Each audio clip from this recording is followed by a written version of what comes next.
Well, hello everybody. Sean here from Retro Reels and Games. I had to look and see where I'm at. What am I doing right now? I'm going to play some games. Yeah. So here to play a little bit of Half-Life 2.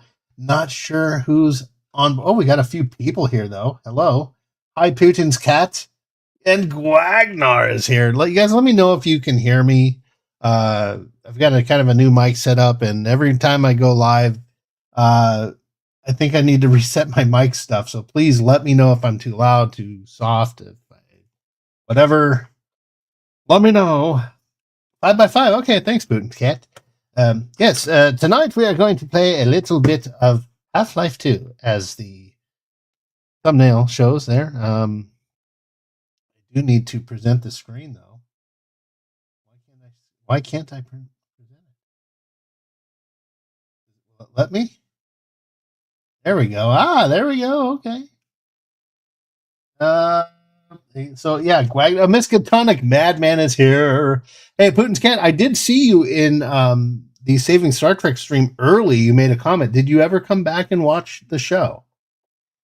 And, Admiral Teague did call you out. I think you were the first person to make a comment in the chat. And yeah. There we go. Okay, I've got Half-Life 2 up there. Oh, you were streaming Max Warrior. Okay. Yeah, man, we had such a good time on that. Let me see here. Let me let me load the game. Quick save. Okay, let me see. Friday, January 17th, 14:05. This was Friday, January 17th, 13th. Okay, so autosave was more recent? Okay. I'm going to load up the game, and then I'll start talking. So, yeah, Miskatonic Madman was there for Admiral Teague's stream, I think, a little bit. Man, it was fun after yesterday because we reviewed the Abomination that was Section 31. Gosh, man. And then rightly so, Admiral Teague said, let's do a palate cleanser. So we were going to do an original Enterprise episode called no spoilers. Well, it's a spoiled product. There you go.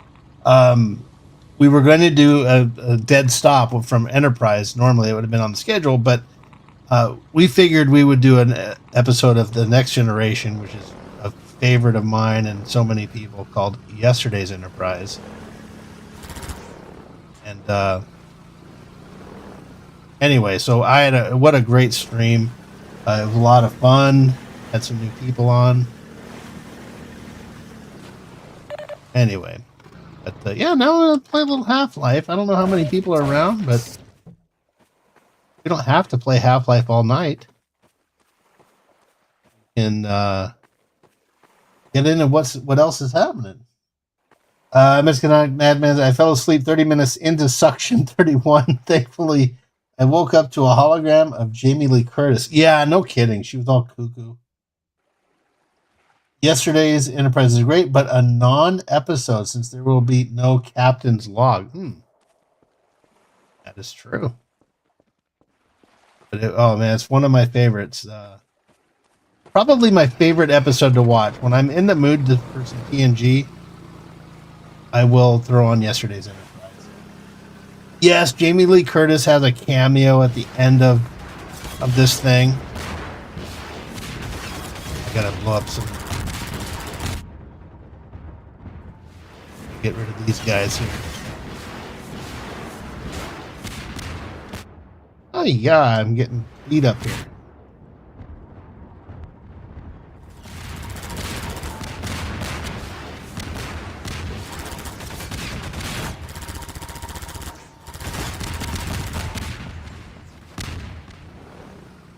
I get them all? Is an alien with hot dog fingers. No, she just has like some little cameo at the end where she's like the head of the organization. She sends them on their next mission, and it's supposed to be like I think the show was supposed to be a trailer, or not a trailer, a pilot, and it was ending, and then she was supposedly giving them their first mission to go on as a group. It was horrible. It was absolutely flapping horrible. What do I do here? How do I get around? You have no intention of ever watching it. Good, Gwagnar. You won't be missing out on. It is not only bad Star Trek, it is bad, period. It is horrible science fiction. It's, excuse me.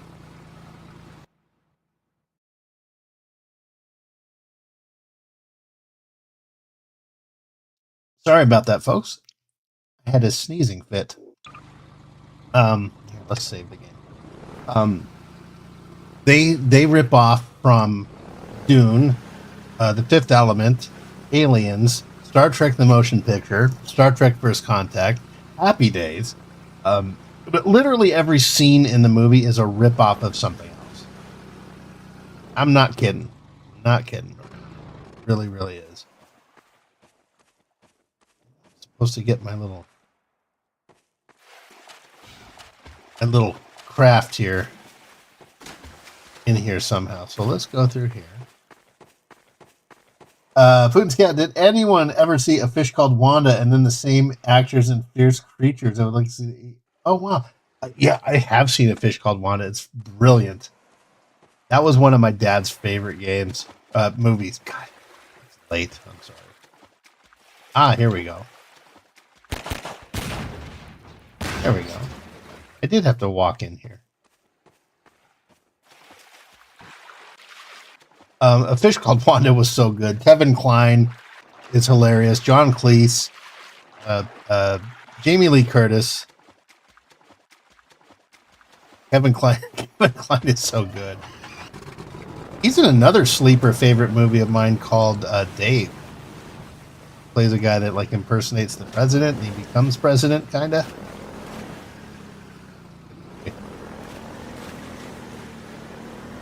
I'd never heard of Fierce Creatures. Oh, crud. Yeah, here we go. Whee! Hey, JT Kirk. How are you? I was just talking about our stream. Our stream earlier. Yeah, that was a fun one. God, we needed that. My God, did we need that palate cleanser? I was so glad he picked that episode. When he suggested it, I'm like, yes, yes, yes. It's kind of like getting your Romulan ale on. Oh, nice. I'm getting my Jack Daniels. I actually have some Romulan ale. Here, let me turn on the camera for a minute. Oh, here we go. Full screen. There it is. Romulan ale. It's an energy drink, but it does say Romulan ale. Yeah. Stop the cam. Get me off the camera. I don't want to be on camera. Yeah, I'm not going to drink it, I think, but Jason Green gave this to me. Nice guy. Jason Green is a YouTuber, or not YouTuber. He's often on Doomcock streams. He sent this over to me. He lives out my way, not too far from me. Yeah. The stream was so great, especially after Section 31. Oh man, it sure was. You know what? And this is what I was saying. We watched that thing, and I didn't know. I wasn't sure what was going to be good. I was like, I'm not looking forward to the Dead Stop, because it's a really pretty bad episode. And then Admiral Teague suggested yesterday's Enterprise, and it was like You know, like those times when you're really hungry and you don't know what to have for dinner, and then someone says, like, suggests the perfect thing that you hadn't thought of? That's what that was. Yes, yesterday's Enterprise. That's what we need.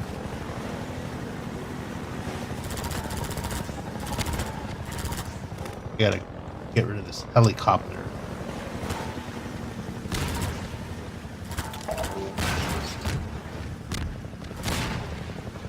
I'm always hungry. Me too. Like a hobbit.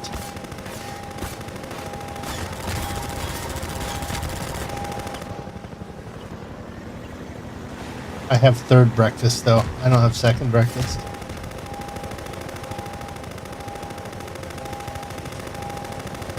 Where is this?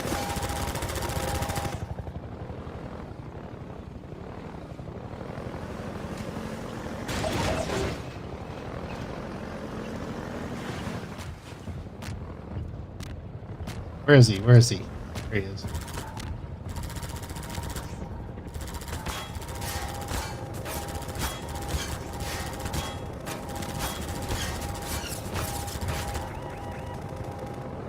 Did I get him?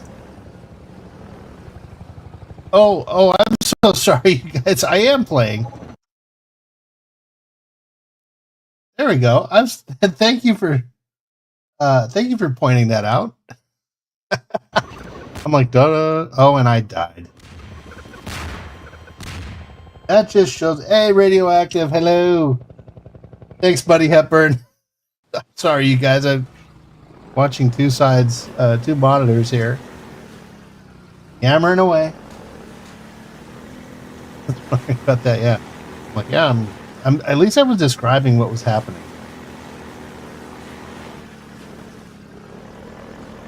But what did you think of the show tonight, Radioactive? Was it a good choice? I think, yeah. After what we had to go through yesterday, I think yesterday's Enterprise was the right call. Sure.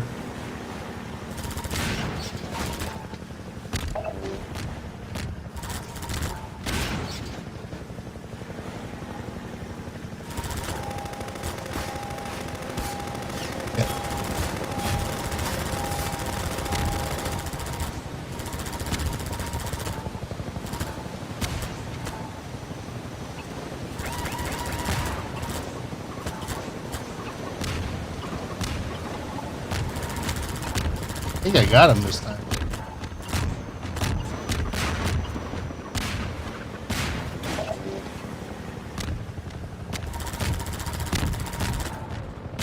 I'm gonna start crying.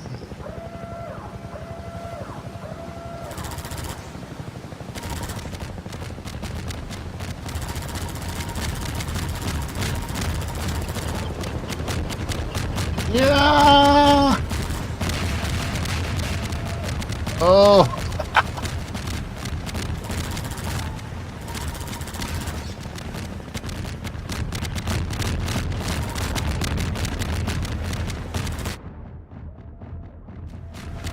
This is a nerve-wracking level. I'm trying like playing and I'm looking at the chat.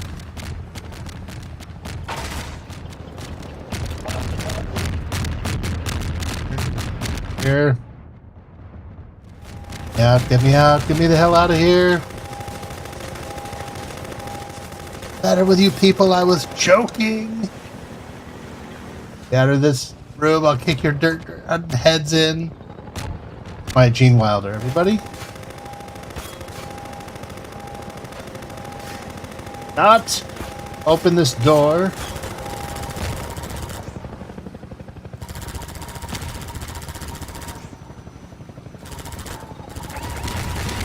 There we go. Combine copter. The DEI folks are gonna go wild, yeah. Florida officer accidentally shoots man with his own gun during traffic. What? Wow. Of course it would be Florida. Oh wait, are you talking Enterprise? That's also a fun game to play. You find a weird story and you play Florida or not Florida. rounds from your craft are so weak they must be frangibles on the higher difficult. Yeah. Hey, Admiral Teague's here. Hey, Admiral Teague.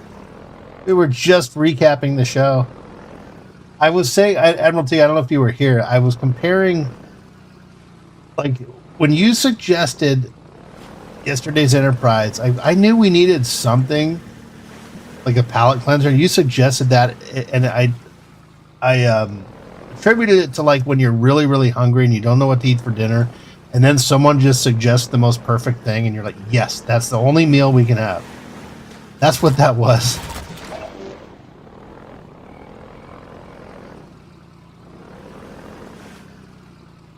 You're saying how great he was and how much of a secondary. Oh, God, stop. Jeez.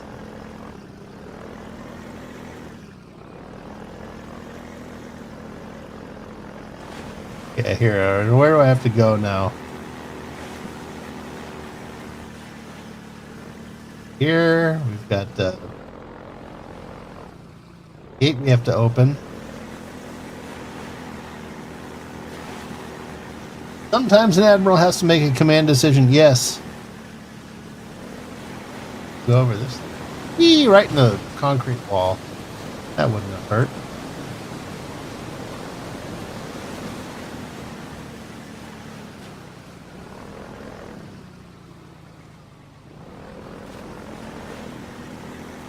But yeah, honestly, man, great night.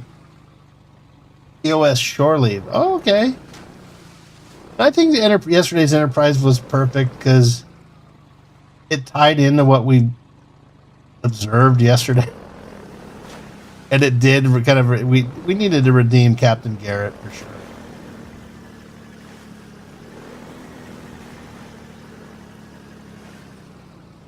How do I go?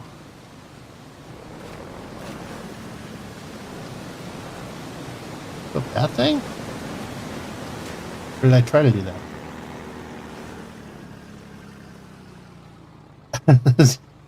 We see the Jamaharon.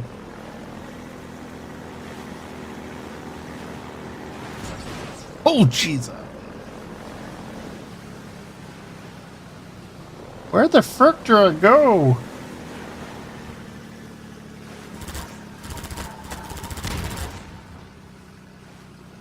Hollow Pursuit.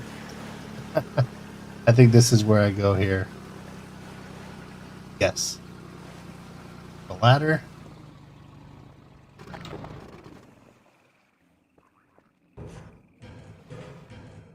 Great game, but it's so damn linear.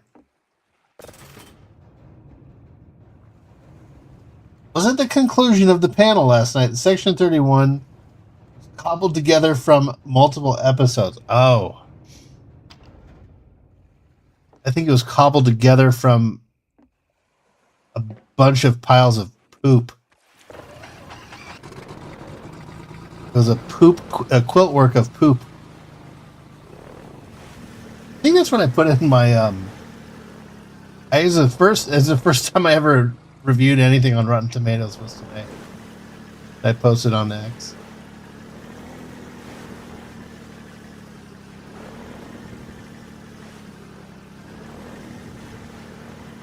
Multiple used rolls of toilet paper. Yeah, used rolls. Used, flushed, and put through the sewer system.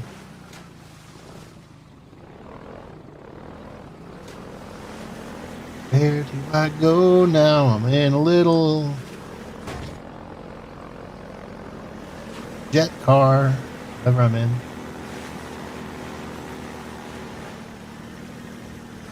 Oh, yeah. Oh wait, there's a ramp here. I gotta do another generally jump. Go right by it.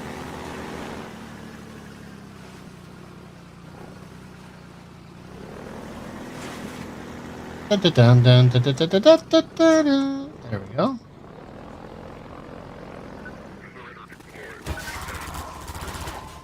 Oh yeah.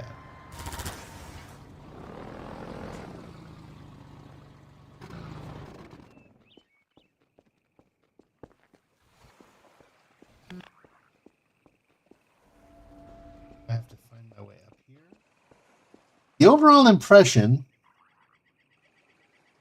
was that it was a mashup done with no money and no plan. We're all sick of the Kurtzman characters, believe me.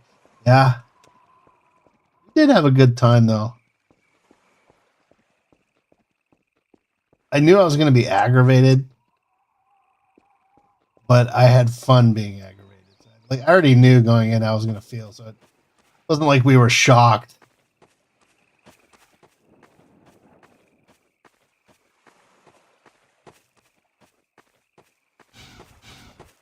I guess the graphics of this game hold up pretty decent. We're using sets from SCP and P hard. Good for the environment. Yeah, oh, believe me, if they would have had $150 million to blow, they would have. They didn't recycle those sets out of faux desire to save the environment. I feel like we have to.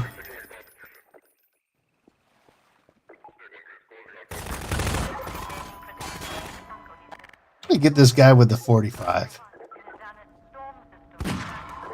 Headshot. Biatch.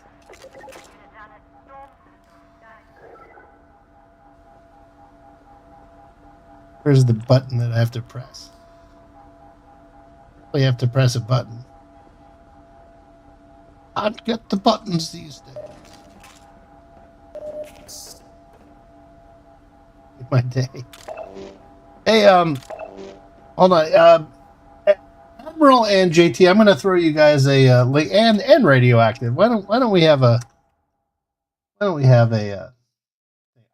actually, I don't know if I have your X thing there, Radio. So I'm going to send this over to Admiral Teague and JT. I'll just send it into the. I'll send it in the Enterprise Saturday panel. There we go. And then Admiral Teague, if you want to pass that over to Radio Active, then why don't everyone come on in and we'll BS and while I play this game. I can pretty much play on autopilot.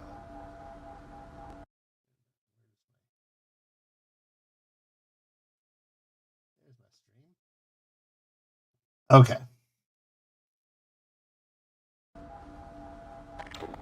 There you go. Okay, links are sent, gentlemen. I'm sorry I didn't think of doing that earlier. I was in the middle of this game. I apologize. You're welcome to come on and wax poetic with that. Oh, my suit's full?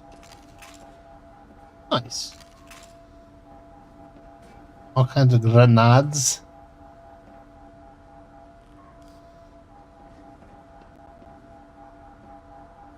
Gotta be a point to this room aside from getting.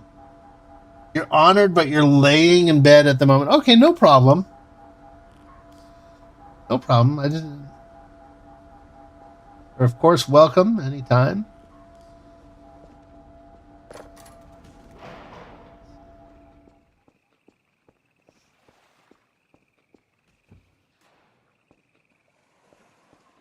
All I had to do in there.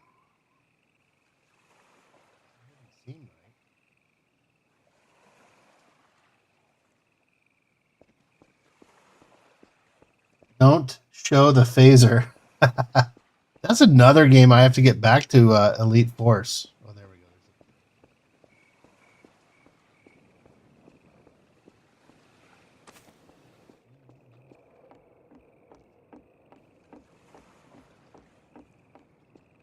That costs extra.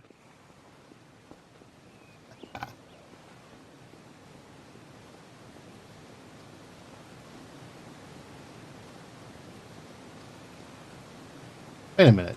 Wait. Is this where I came from? Whence I came?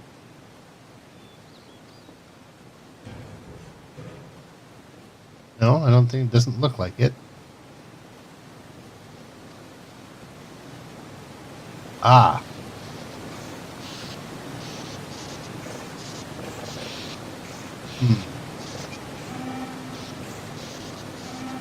All right, open the gate. And I think someone's going to come and start shoot at me now.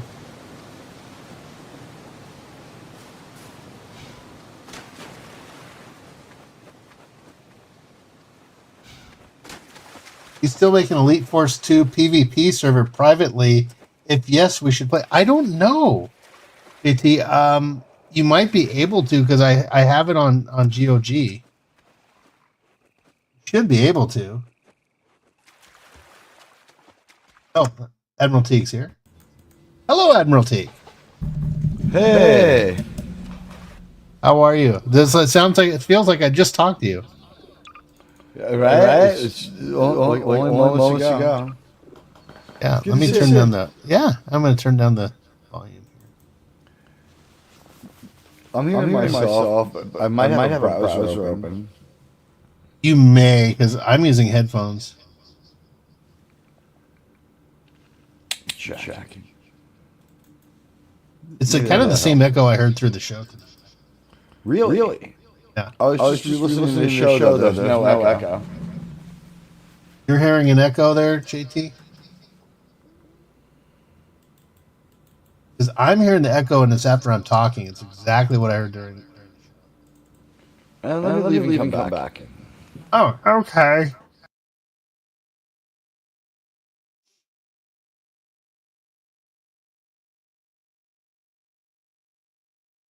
But now I'm talking, and I don't hear myself. So the echo only occurred. And Radioactive is here. Hi, Radioactive. Hey, Sean. How you doing? I'm doing well. How are you tonight? Oh, I'm doing all right. Oh, good. Okay, yes. But for the record, Admiral Teague, when he gets back, I do not hear an echo now. So this was originating from his section of the quadrant. What did you think of Suction 31, or did you not watch it? No, I actually watched it. Well, most of it. There's an echo with radio as well? Yeah, and I don't understand why. I don't have my speakers on. Okay. Tell me if it's on now, you guys. And if I'm too loud, please let me know. I sound fine. Radioactive is echoing now. Okay. Hey. Ooh, I hear them right back. Oh, am I too loud? No, me. Oh. I hear myself in my headphones. Weird. Turned on. I've never had that before. These are my headphones. Why don't I leave in a minute and see if that helps? No, it's not. Yeah. It was going on before. Yeah, I'm not hearing an echo now at all, and I was before. I'm going to grab my wired-in ones. It's echoing all over the place. That usually might not be my headphones. But let's check.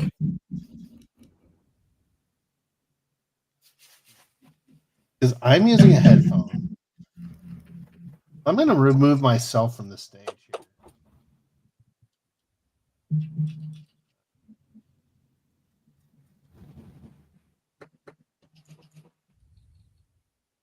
Actually, well, let's see. Now they're echoing wired in ones too. Really, this is strange. It's StreamYards. Do you have OBS on? What's that? Yeah, exactly. So you're playing StreamYards.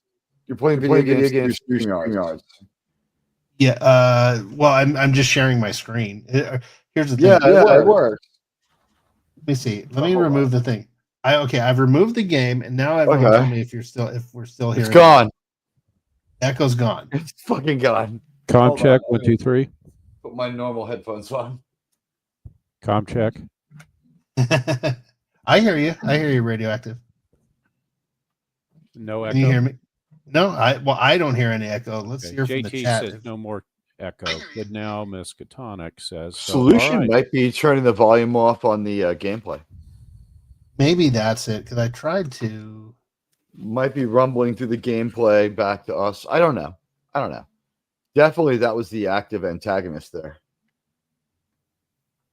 Well, here's what I'll do. You know what? Since we have nothing else to do, I have a bottle of scotch. Let me just down this idiot juice and we'll have a whole interesting radio program. Well, wait a minute. That's inappropriate for an admiral to be drinking on the job. It should, and if you are, it should be green. Romulan ale. Well, I don't know. I think Romulan ale is blue, if I recall. It's greenish blue. It's like a marine blue. You know what? Yeah, the stuff Scotty gave the Andromedan was green. That was real good stuff.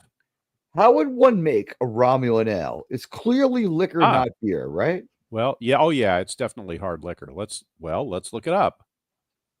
Yeah. Are we still good on the sound, you guys? I'm okay. So I'm presenting my screen now, but I'm presenting it with no audio. So bad before. Yeah, that was the problem. There you go. Or that was the audio of the game. Okay. Well, turn it back on to see if you just have a better browser going now. Because that's why people in general stay away from using this for video games. But unless there's a lag that catches up to us, this time it seems to have taken. Yep. Yeah, I'll just leave it here because you guys don't need to hear my bullets flying around. It's just something to look at while we talk. Bullets flying around here. I live in New York. Yeah. No, it's just something to look at while we all talk. So anyway, Radioactive, you were saying I had asked Radioactive if he had seen Infection 31. And he had, so yeah. Well, I watched it last night with you guys, but that's the only time I've seen it because I don't have whatever Paramount streaming. So I don't know why the three of us watched it twice. Professionalism. I don't know. Yeah, that's basically what it is. We knew we wanted to be a good watch party for our guests, and the thing is, when you know the movie's that bad, it's incumbent on you to have enough on the movie to be able to take your eyes off it and entertain. And I was like, well, I don't want to miss any key details. And after about 3 or 4 minutes, I'm like, oh my God, they're repeating every story beat 7 and 8 times instead of the usual 2 and 3. I don't have to pay attention that much. So when she came back and she was crying to her family, I'm like, oh, she's going to kill him. You already knew? I knew as soon as I saw her come over that hill that she was going to kill all those people. And when the water was boiling, I was like, yep, she's going to kill them. I suspected it. I was like, there's 2 ways it could go. She could kill them, or someone's going to kill them in front of her to show them that to show her who's boss. I knew that the family was just fodder. Did anyone? The set was too cheap. Let me ask, since everyone I think in the chat pretty much watched it with us, and that was the first time I saw it. Did anyone get the impression during that scene that stage set looked very similar to the stage set used in one of the Doctor Who, the War Doctor episodes special. I love the War Doctor, but I'm trying to think which set, the really dark room that they hang out in. No, it was like the farmhouse. I mean, because it was BBC cheap, yes. The Rebel Moon ripoff, yeah. Rebel Moon. Wow. Yeah. Well, they cranked that color grading off the charts. And then with all those hundreds of thousands of people appearing in front of her, I think that one of the cameos that we missed was that the woman who tells her that Hunger Games bullshit, I believe that's Marcia Gay Harden from A Beautiful Mind. If I've seen that movie, it was so long ago. She's got an Academy Award, so just stuck her in the movie. She's in First Wives Club. Wow. So what were your thoughts, Radioactive? Was it? Oh, you mean on the show? Or whatever you call it last night? Or did you just listen to us? Did you not watch it all? No, to be completely, I was talking to Kremlin. Was it earlier today? Well, a little bit last night and then today, and I was chatting with him, another forum, and I go, well, to be honest, I was watching most of it, and then I just around the time that Gavin Blackburn said it was this is so boring. It's like, yeah, that was my summary too. And I think it's about then I just kind of I checked out for a while and got some chores done downstairs and then came back. Came back and watched some more and then listened to your chat on the side and was watching it. But it was like, this is so disengaging. There wasn't anything there. There was no there. Yeah. Jesus Christ! I just realized this is insane. All right, so the woman who I thought was Marcia Gay Harden, she is Bianca Oblivion in Videodrome with James Woods and Deborah fucking Harry. Her name is Sonia Smits. Hold on. I'm male gazing at a video game here. There you go. Interesting. Yeah, very interesting. Wait, hold on. Interesting graphics there. Is that 1920 res? Yeah, it's a 2004 game. Hold on, we're close enough to smell. Oh yeah, it's that time. I believe she was in an episode of Airwolf. I thought you were going to say, "Oh, Summer's Eve fresh." Oh no, I was well. West Kegel would say it's low tide.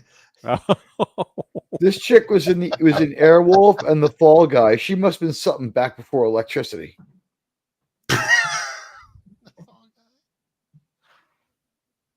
Oh yeah, here Robert Guillaume's bit. Robert Guillaume voices this character here. Wait, Robert Guillaume as in Benson? Yeah, he voices this character. Shoot him. What he needed was Red Fox. There you go. Oh, you can't kill him? No. He's yapping. He's like, "Welcome to the lab. Here's an alien here working like your standard trope alien working on a thing." You know what? I got a question. I got a question for Radioactive really quick. Hey, Radioactive. We've made it this far like 3 or 4 times with 3 or 4 different presidents saying JFK, RFK, and aliens tomorrow. And we've seen them all sign the executive orders. Will this time be any different? We just won't hear about it for 3 months. And then it'll just be like, well, there's nothing to say. All right. So I didn't go to read the exact executive order, but people have talked about this. How long does it take to do a declassification process? And the answer is it takes a while to do it no matter what.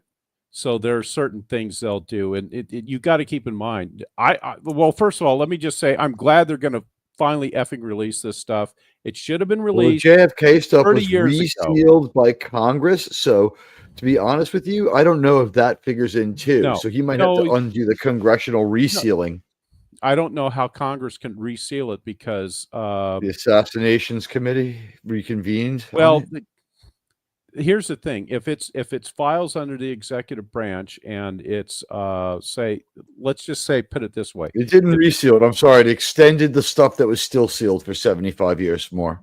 Well, they can frickin' pound sand because all he has to do is direct the CIA director to release it. Because here's the way this works: if it's CIA documents, it'll be stamped what they call ORCON, which is originator control, and the CIA's notorious for using that stupid bullshit abuse of power, but that's a whole other story. Don't even get me started on that crap. But the CIA director, since I think they're actually getting somebody that's normal in the job, he's going to go down there and he's going to direct all these idiots. You're going to release this shit or you're gone. And within whatever the 30 days or whatever, here's what they're let's call it 90, right? Usually, well, 90. It could be 90. It's not coming out. There's certain statutes they have to abide by, but those statutes, which are law, all right, is to ensure that they don't reveal sources and methods. There could be still sources and methods, but aside from that, everything else that's contextually relevant to what's at hand should have been released to the public decades ago. Okay, so as far as JFK, MLK, and RFK concerned, all that needs to be released, and I think the public's going to be shocked by what they find. to be honest. Not that, How can not we that not there's, we find out it was suicide? yeah. Well, we look, most of the, I think the public's already kind of figured, those people that actually study these cases have figured out probably at least 50% of it, if not maybe more. Yeah, because I remember Trump when he was interviewed, and he goes, "I looked at it," and he goes, "No one's really going to be that surprised." No, I don't think so at all. And you know, I don't know if I know Teague occasionally listens to Alejandro Honez show, and Alejandro Honez but it's about maybe only a week ago. Actually, I think I sent you the link to that, where there was there was a White House, there was a discussion between Lyndon B. Johnson and one of his staffers, and they directly talked about the fact that it directly implicated Lyndon B. Johnson in the assassination. Yeah, I assess the level of veracity of the tape to be as good as 50-50. You know, yeah, so fakes exist, but that seemed as good as 50-50, which is pretty high. It wasn't some AI fake.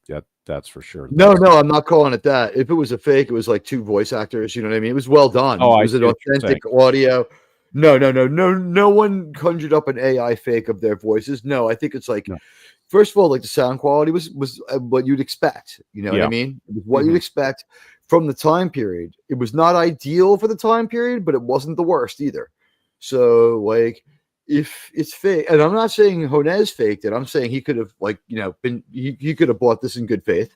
I don't think it was in good faith. It was one of his guests who they had it since like 2012, and I forget where they got it from, but they mentioned it.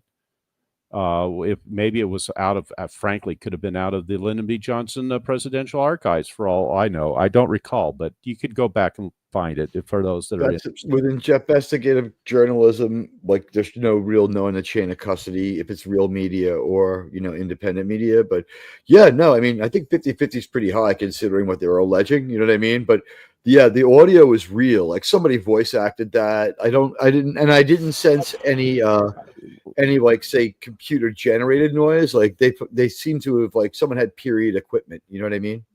It was real enough. Yeah, I wouldn't be worried about trying to create even more speculation on top of the speculation.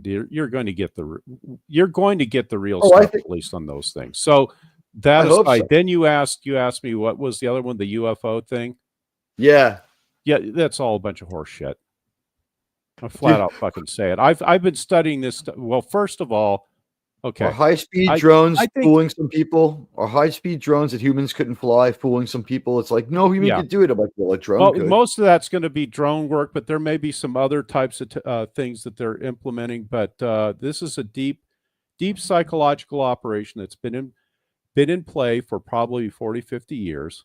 And I may have told you this in some private discussions before, but, you know, some of this, I've kind of had it with some of the bullshit going on, and the fact that the people that know what's going on, that are in a position, I mean, technically competent people that should be calling bullshit on it, are not calling bullshit on it. So I'm going to call bullshit on it.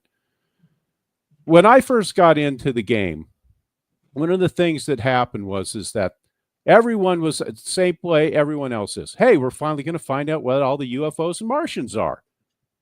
And then that was always the running joke in what we called the leper colony. And the leper colony is where you basically reside before you get all of your tickets. And the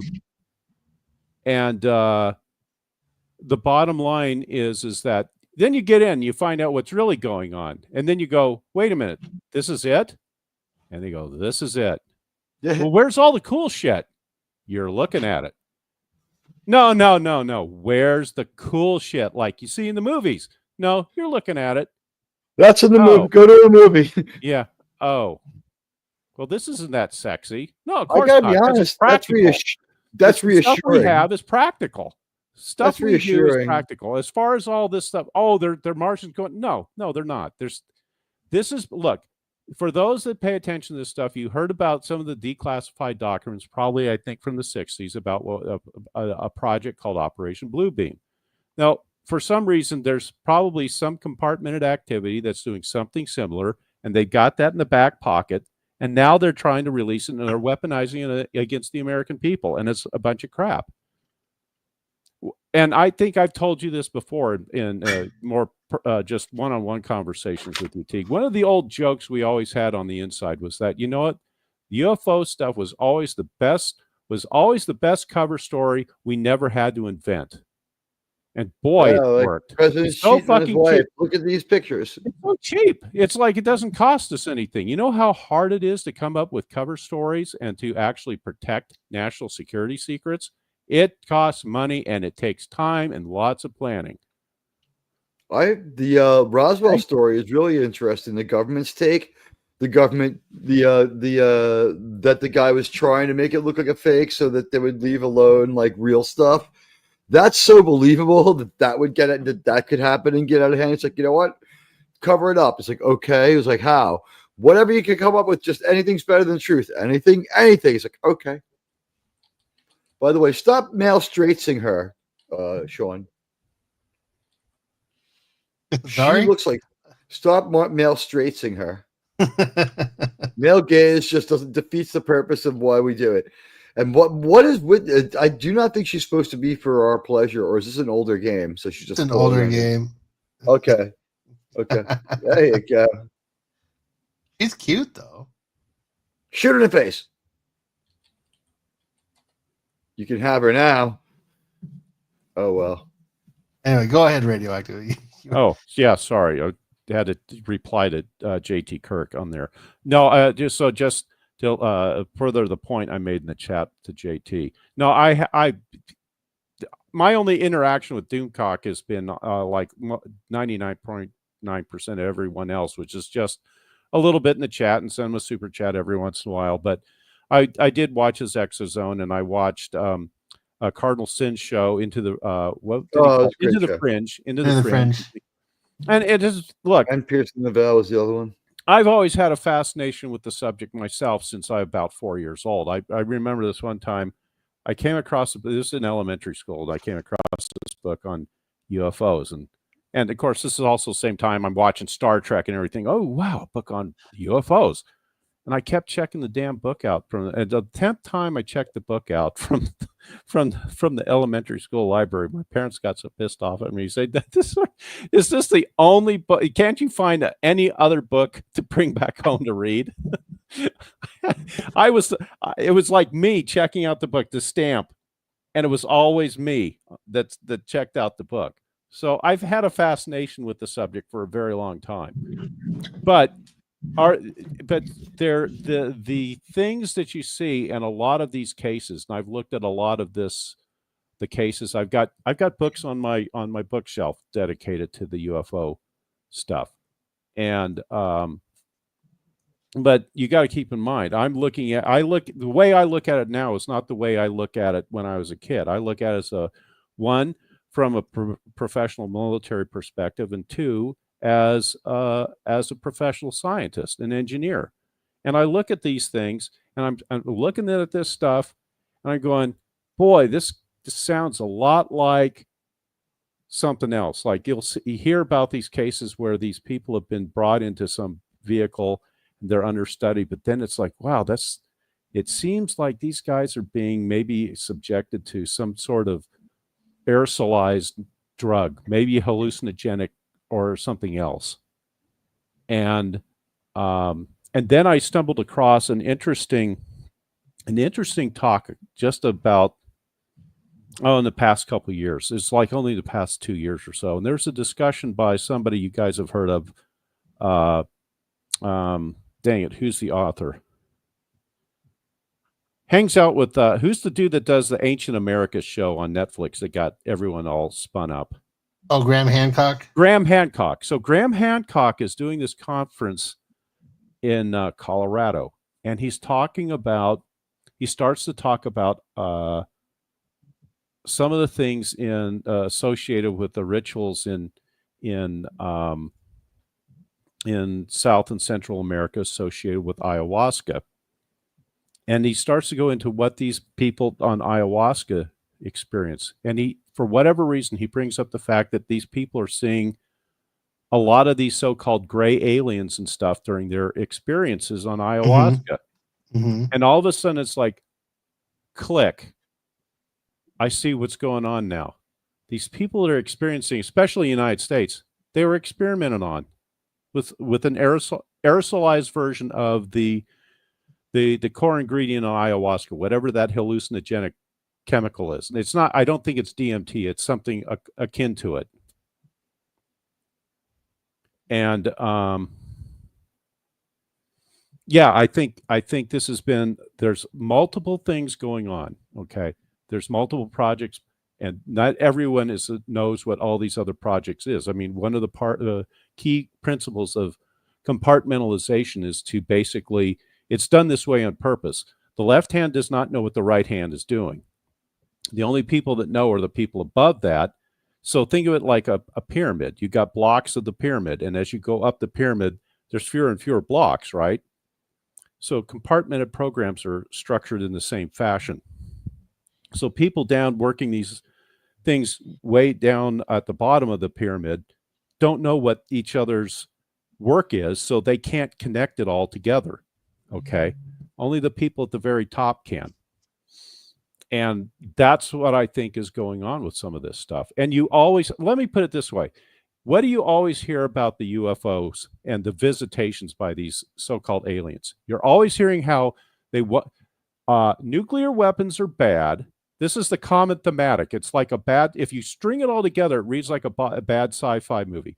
Nuclear weapons are bad. You guys need to disarm. But guess who needs to disarm first? The United States. Gee, I wonder why that is. Shouldn't they be visiting the Russians and Chinese and telling them the same thing? Oh, no. You don't tell the communists and authoritarians that. Just the United States. And what's the other big thing they always like to talk about? You guys need a big one world government. Why the fuck do we need that? Why don't the aliens ever come down and say, you know what you guys need? You need a flat tax. And maybe you shouldn't be taxing all your waiters and at the restaurants because they don't make enough money. Because on our planet, we don't tax them and they're doing great. You never hear that from the aliens, do you? Why is that? Seems like there's an agenda there that seems to ring awfully familiar to, the WEF, Davos, the UN. It's the same shit. So I'm basically breaking open the whole damn thing and what's wrong with the whole UFO study stuff. Okay? This is the big problem. Now, the day I see one in person, they land, and it's not a human being, I'll be impressed. Wake me up when it happens, you know. Otherwise, I'm still going to be sound asleep at night, not worrying about the UFOs. I can't believe I found someone who kind of feels the same way I do about it. I could talk to Cardinal about it because I would read about it. I knew some of the stuff, but like he was like a fanatic as far as reading everything voraciously. Oh no, and, he was like pretty Cardinal sure it was Sin. real. I love him too. Like I know you like him. He knew everything, and I knew just a little. I could have fun talking to him about it, but I feel the same way you do. Like it's fun. It's fun stuff. It's fun entertainment. But if you start to dig into the real stuff and ask real hard scientific questions, see, asking hard scientific and engineering questions is not fun. People tune it out. They don't want to hear from the science and engineering people because that's not cool. They want to hear stuff that reinforces their belief. Sorry to rain on everyone's parade here because we all like Star Trek. They all want it to be like Star Trek. Okay. There's life on other planets for sure, but it's not like Star Trek. Well, to be honest, none of the data we have shows life on other planets. That's pure speculation. If I put my hard scientific hat on, it's bullshit to say there's life on other planets yet. Well, yeah, most people would agree that it is extremely likely that it's there. When I'm talking I'm not talking anything more than say fish and plants. Well, okay, but you're also making a guess. What is the assumption you base that on? Because you only have one example. The primordial sea. Well, okay, but why would an asteroid make life? I'll tell you something. They found one in France that had some virus-like material on it that survived the impact. Well, that still could have come from Earth. It could have. I agree with that. It could have got kicked up in an orbit and then come back down on Earth. It's also these guys that keep saying, "Well, life may have started on Mars and it landed on Earth." That's not true, and I don't know about that. Mars rock was here for millions of years, but I will say this. Well, I don't believe that. I don't get the whole panspermia thing. They're like, it had to have. Why is it? Why would it not have? Maybe it did occur on Mars. And here, Lieutenant Dan's movie. Guys, that could have been true too. Let me give you some concrete data on this. Okay, this is the problem with evolutionary theory at its core. All right, and the whole panspermia thing. It doesn't really matter. Are you guys familiar with an experiment that happened in the 1700s called Lavoisier's experiment? No, is that from your junior high school class? What? Called what? No, I used to drink with him. He told me a little bit about it. Okay, Lavoisier was a French scientist who, at the time, natural philosopher, and what he was trying to do, it was determine. He wanted to see what happened when you put like a piece of meat underneath a jar. Okay, because the idea was what spontaneous life forming. Like if you put a piece of meat out, all of a sudden, if you let it out for days, you would get larvae on it. Well, where'd the larvae come from? You got to understand at the time, they didn't connect flies landing on the meat and planting larvae, eggs, right, that then grew into larvae. So then he puts a cover over the meat and then he finds, well, that's interesting. No larvae formed. I wonder why that is. Okay.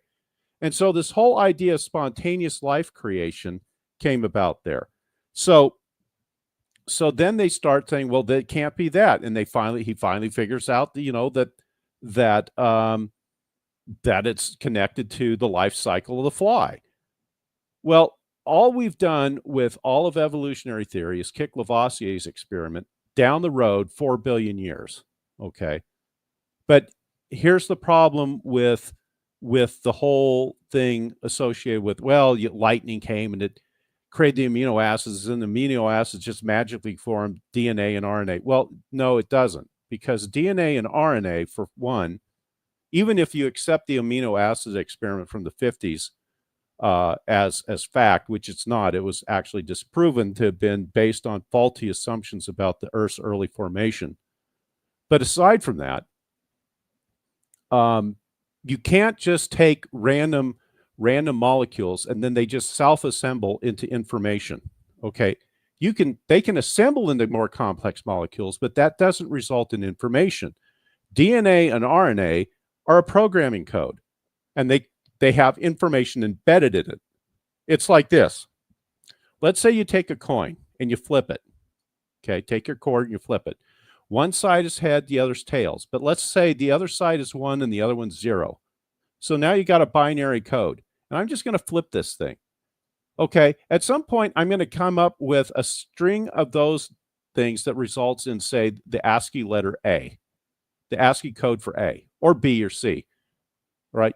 But those random letters don't create words. Those random letters do not create language. Those random letters don't create, Shakespeare's, the full works of Shakespeare that you can read with no errors. In fact, you want to know what one of the problems is as an undergrad that you have to solve in thermodynamics? If you don't do it as an undergrad in thermodynamics, getting energy from matter. No.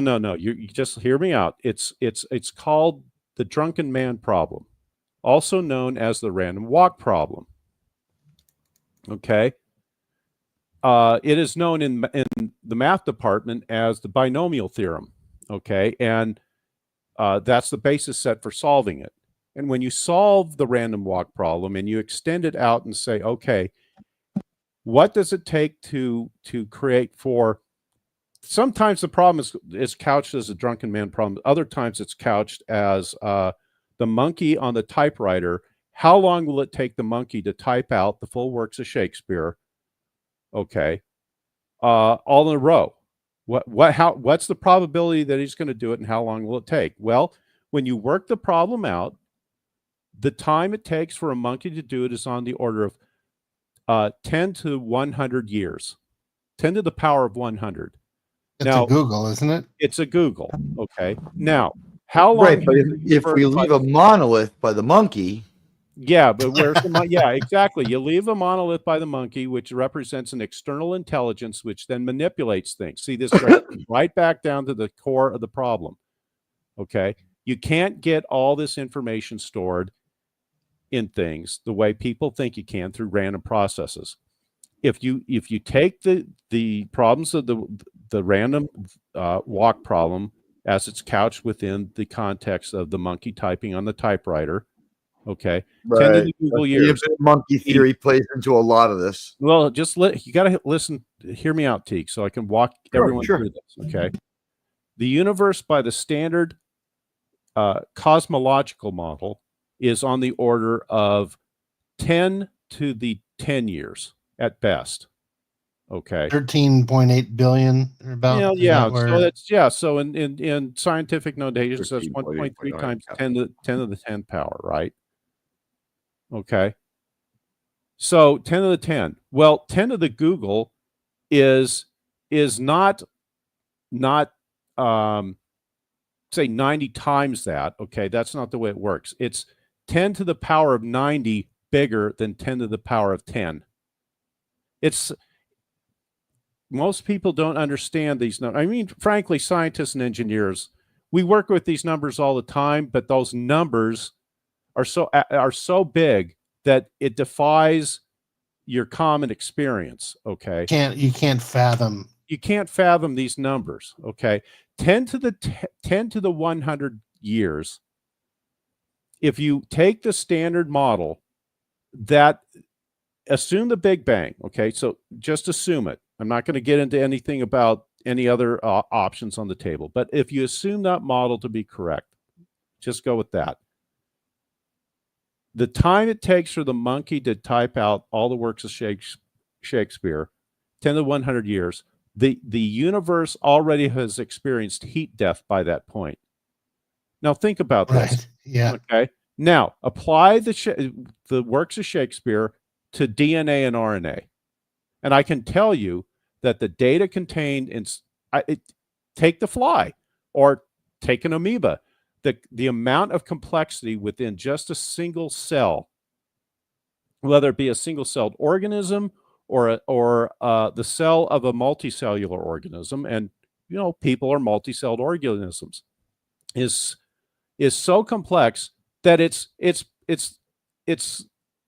let's put it this way, the works of Shakespeare, no, it's bigger than the Library of Congress, the amount of data contained in the creation of a single cell. A single cell is so immensely complex, they're finding. And you can go up on YouTube, you can find the videos of it. They find parts of single cells, like say the flagellum. The flagellum on a what's a paramecium or whatever, I don't know my right celled organisms that well, but you know what I mean. There's what game is this, by the way? It's a rotor. There's an electrical rotor in it, and it spins 360 degrees. Now you're telling me that a machine that small was created by accident through random processes. And if that's the case, then you know what? I should be able to put a tablet next to a cell phone and come back 100 years later, and they should have a bunch of baby cell phones around them. That's the kind of bullshit that is being promulgated through even by PhD scientists on this crap. Some of these guys know better, and then others just drink the Kool-Aid, and they just accept it to be that's the way it is. And they haven't worked through the math. They don't go through the mathematics. They don't go through like the problem I just outlined, and they don't connect the dots between that problem and natural processes. You can't get there. So then the question arises, well, then how the fuck did you get life on a planet? And it's not in 4.5 billion years. The vast majority of the time that the planet has been around 400 million, right? Well, life didn't start coming into existence till maybe at best 2 billion years ago. I read Right. a billion, but not only that, but there's been 3 times where life had to start over. It's more than that, but yeah, the thing is that you're I have to have another one of you're those. trying to make a leap of logic. So then it gets to get back to the panspermia. That means there's an external force, right? There's something outside that we don't get, and just to be purely on the scientific basis, just pure objective data. The data doesn't support the evolutionary model the way it is taught. It doesn't. So something else is going on here that we don't know. And how do you get It data? sounds like it's just saying that something I already believe anyway, that there's a God. Well, you said it, Teague. I can't say that, right? I got to be totally objective. You know. Well, you don't have to use the G word. You can say that it was designed. It doesn't have there's to. There's a Jehovah. Well, if it's designed, it means there's an intelligence behind it. Yeah, if that could have been, like you said, if that, then maybe the panspermia thing is, it was on a planet that was 40 billion years old or something. Here's the thing. This is what I get back to the whole idea of Lavoisier's experiment. All we're doing is kicking down the road. We keep kicking it down the road that, oh, it just takes longer for the random process to happen. Oh, you mean 10 to the 100 years to do it? It gets to be retarded. It's not science anymore. It's just, it's not even good science fiction at that point. But Revelation's 12. Yeah, or 42. I mean, it's just, it becomes hyper woke-tarded. It's just like the same thing with you know, the climate bigotry issue. You know, all these people don't, oh, climate's changed. No shit, climate's changed over hundreds of thousands of years. And it's not caused by people. But you can't say that because, you know, and then there's the thing with carbon. You got to reduce the carbon footprint. You want to know how you stump a woke tard on climate change? And you ask them, well, are you going to reduce your carbon footprint? And then you can just say, well, why would you want to do that? You know, carbon is black, don't you? And it's a minority element molecule in the Earth's crust and in the Earth's atmosphere. You're a bigot. You got something against carbon. Climate bigotry. It's fucking black, isn't it? And you got something against sulfur too, because it's also a minority element of color. And carbon is half of Carbon Creek, which is the last good episode we're going to see for quite a while. And that, see, it tails right back into Star Trek again. You know what? Radioactive. Here's the thing. I wrote down a couple of problems here. With a quantum accelerator, I could get that taken care of. Also, a tachyon pulse could do this. However, just real quick, I'm with you on pretty much all that. I'm just glad that there's like, on the off chance that it's just a little different. In my religion, Catholicism, there's a part of the Bible that makes allowances for life on other planets by certain interpretations, as well as the chariots of fire. And I just think that it might be possible that, as it says in Revelations, is it 12 or 17? In my Father's house, there are many rooms and many mansions, which to me has been, and a lot of Catholic theologians have said, could be taken to mean that there could be. Like, no one's saying there is. I also think that it could be other planets, it could be other total universes. We don't know because it's that. I don't think we can contact each other. I think we might be too far apart. Like physics might come into that, but there might be someone building a pyramid on, like, you know, whatever. Maybe not Rigel. Well, but imagine if you had all these planets. Let's take that assumption to its natural conclusion. Let's say they're in close contact enough that the woke tards could contaminate the rest of the universe. Would you want that? No. It'd be better if we got the weapon from Section 31 to wipe out our whole quadrant. There you go. How the size of a bowling ball device? No, I think the bowling ball was the bio weapon with no failsafe that had 5 different failsafes. On the station bar. You know what they should have done? They should have just used a bowling ball. That would have been it would have been even better if it was in a bowling bag, a bowling ball bag, in a bowling alley. Yeah, on the space station, you could have done so much with that story. Because then they could have just said, Listen, if that bowling ball hits 3 strikes, we're done. If he gets Well, a then turkey. If he gets Gregoria would have gotten it on one ball. She's so she's so amazing. She was amaze balls. They so many needed corners were Mikey cut Spock to at make that. that. They needed Mikey Spock with her backwards phaser. That was the greatest thumbnail in the history of the fucking channel. It summarizes Kurtzman Soy Trek so well. Mikey Spock crying on one monitor, Gregorio in the other one, fucking Rachel Garrett with her stupid wig in the other one, and the progress flag. Yeah, and they just needed Tom Hanks in there as a cameo saying, "There's no crying in Star Trek." If someone wanted to say in our civil society in like 1950 or 60 they were really discriminated against and things changed and like have the old one, like the more normal, the less unacceptable one, I wouldn't scoff at it or have an issue with it. But when I see that progress flag, I cringe a little. Radio, I have a question for you. So what do you think? 3. I've heard the theory or the what? Oh, 3. Answer 3. No. Oh, I thought it would be 42. Oh, what game is this, by the way? Well, pick your units. It depends. I mean, what the fuck game is this? This is Half-Life 2. See, that's why I wanted to be on the show tonight, because I'm radioactive and it's Half-Life. I was gonna say, it's a great game. There's a connection there. You know, radioactive. They say time is the fire in which we all burn. I've heard that. I've also heard from the great philosopher Steve Miller that time keeps slipping into the future.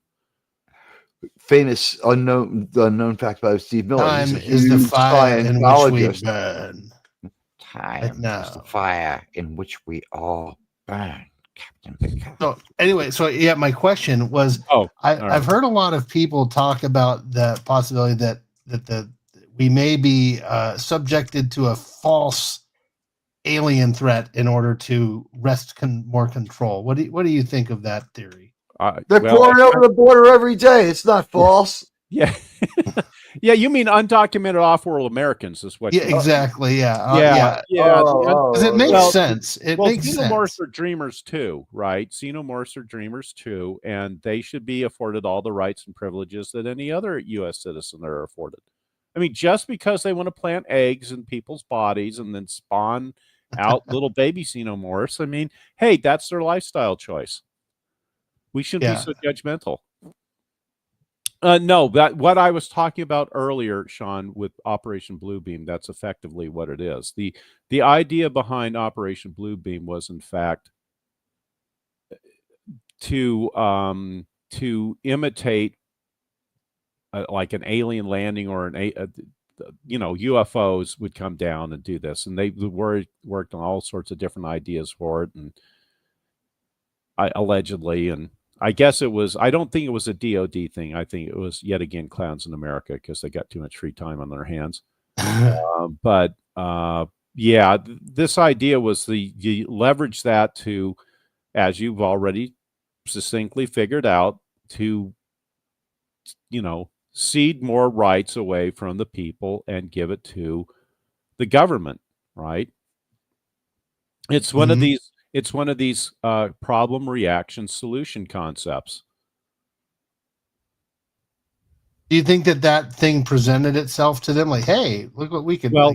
Well, okay. Now, think of it this way. Have you noticed, like, in the past 2 years or so, all of a sudden the UFO thing just came back into fashion again? It calmed down for a few years, and then it comes back up. Now, why is that? Every time's a president's in trouble. Well, it's every time that the deep state doesn't like what's going on. Let's throw that out there and see if it finally takes hold.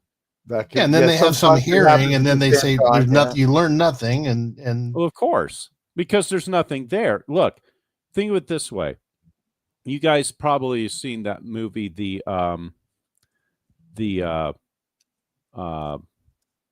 which one? There's 2 movies on magic that came out about the same time. The Prestige. That's the one I'm thinking of. So if you recall in The Prestige, the movie opens up and Michael Caine says there's three acts to every magic trick. The first part of the magic trick is called the pledge, right? And the pledge is to take something that's ordinary and turn it into something extraordinary, right? Like a playing card. Yeah. So you present the playing card, plain old playing card. Then the second act is the turn, which is you do something that nobody expects, right? So that's how you draw the people in. You draw the person in with the pledge. That's the second act. So it's like a play, except it's magic. And then the third act is the prestige, where you do the thing that you don't expect to happen, right? So maybe you take the playing card and you rip it up into a bunch of pieces, and everyone sees that's torn up, right? And then you put it in the hat or something, and you tap the hat, and all of a sudden the card reappears, and it's the same thing, and it's the same. It's supposedly the same card because the guy before he does this takes the marker on the card, right, and puts the marker on it so that you can see that it's actually the card that he started with. So they're doing a magic trick, except the magic trick is very, very, very big. So first they entice you with, oh, look, there's lights in the sky. The second thing they say, well, it seems to defy the laws of physics. Well, it can't be defying the laws of physics if it's physically there. Okay. Well, there's no physics being defied. It's just there. Okay. Well, yeah. So that's why I say there's deep psychological operations. I mean, I could touch on something that we're not allowed to talk about here on DoucheTube, but let's just say a certain thing came up in the past few years concerning a medical procedure. And look how many people bought into it. Yeah. Okay. I'm not going to fault people for buying into it. It's very sophisticated. This is sophisticated psychological operations. Very sophisticated. Okay. And so, yes, the UFO thing is a very, very sophisticated psychological operation. I mean, I had to question things earlier on, but the more I've looked at it over the years, I've been looking at it for decades. I finally see what they're doing. I finally figure out the magic trick.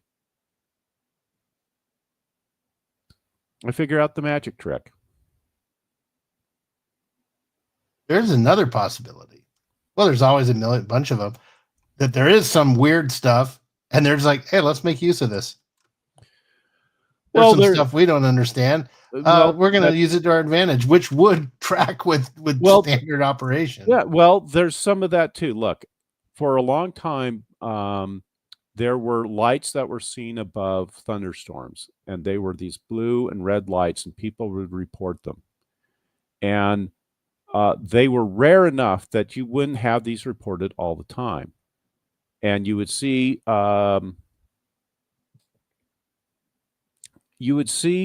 people reporting these things, but you can never. The problem with rare events is, how do you replicate it? If you can't replicate in a laboratory and it's a natural phenomena, you just got to wait till you see it again.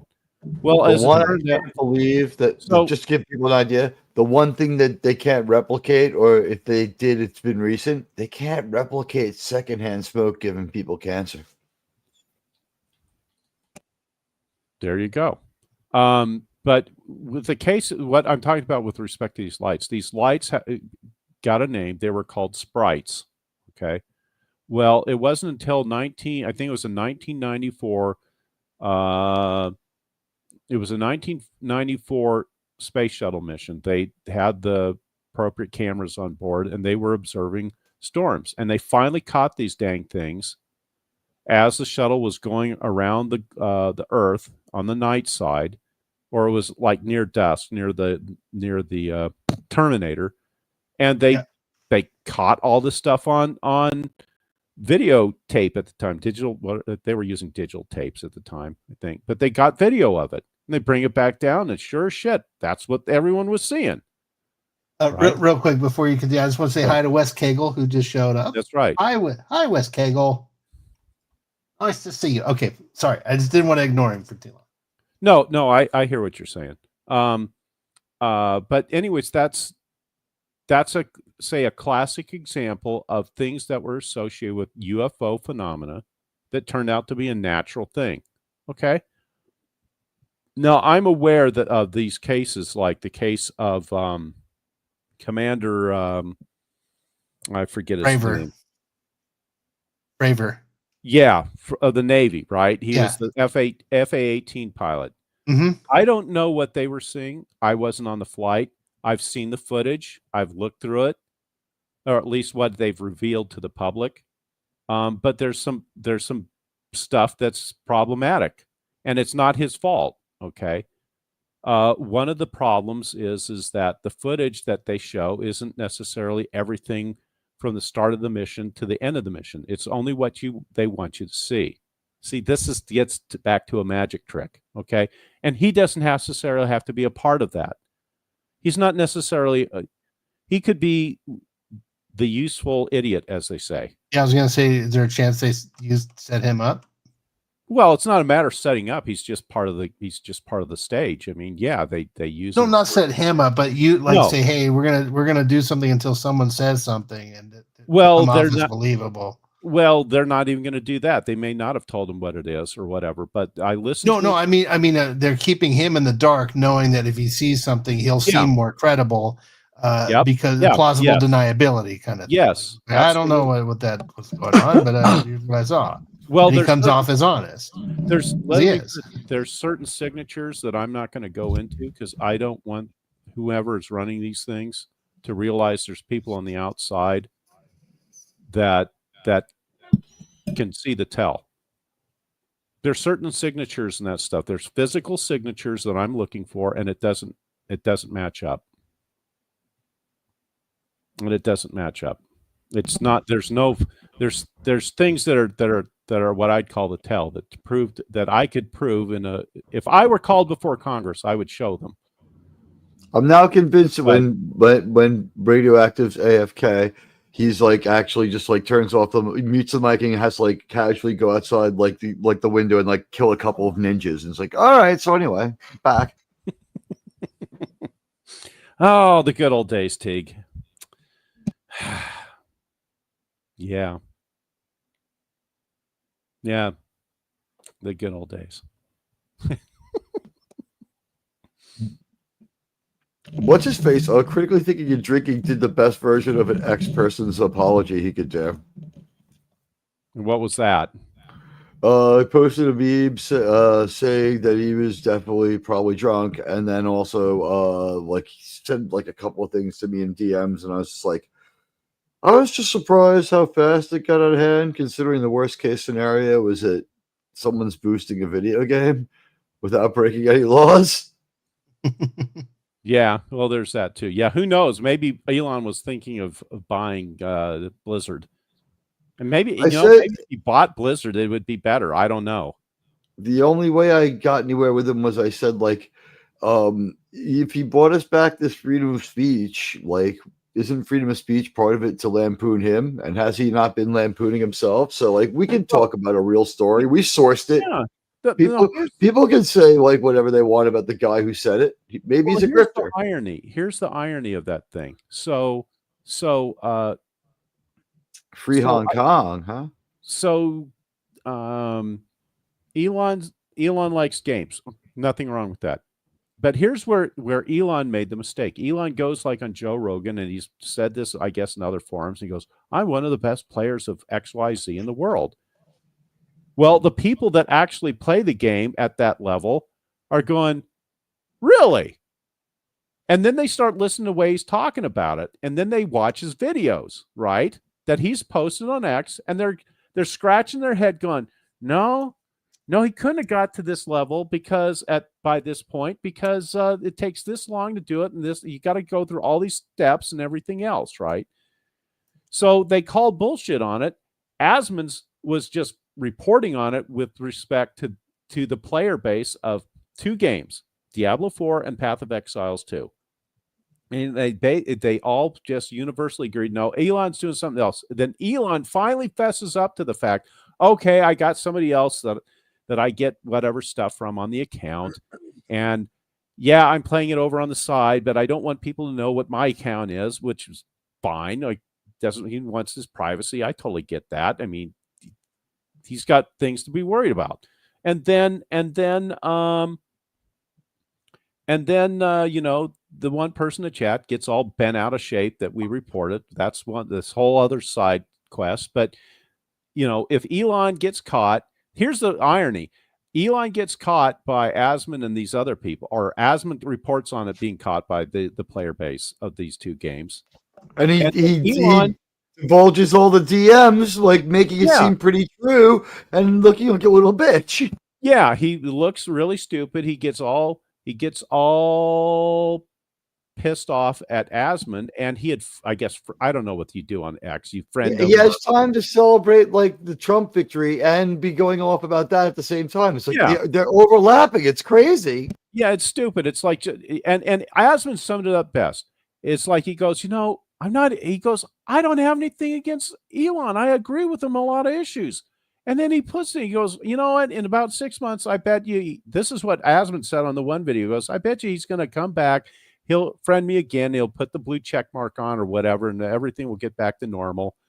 And it'll be back to the way it was. The thing is, Elon got burned because he said something. He said some stupid stuff, and he was bragging about stuff he hadn't done. Elon says some stupid stuff pretty often. Well, he got caught. He got caught, and he didn't want to get caught, and now he looks kind of stupid. And Asmund summed it up best. It's like, you know, Elon, all you had to do is just play the game normal like everybody else, and you would have everyone would have flocked to you about it. That's all it had to do. End of story, right? Just play it like it. He goes, if Elon had just been like, whatever, level 10 something or other, he goes, he sucked, would have humanized him. Yeah, exactly. If he goes, oh, shit, I'm not very good at this right now. I got, you know, and if he just, hey, chat, how the hell do I do like whatever he's doing? I don't play Diablo 4. I played the original back in the day, but he'd be like going, oh, yeah, I guess I need to get that. I don't have the time to get that crap, guys. I got to go into meetings tomorrow and, all right, shit. Okay, well, that's about the stream today, right? And people would understand, but nope. He had to put his foot in his mouth and say he's one of the best players in the world, and that's when people got going. It was too much. Yeah, it's kind of sketch.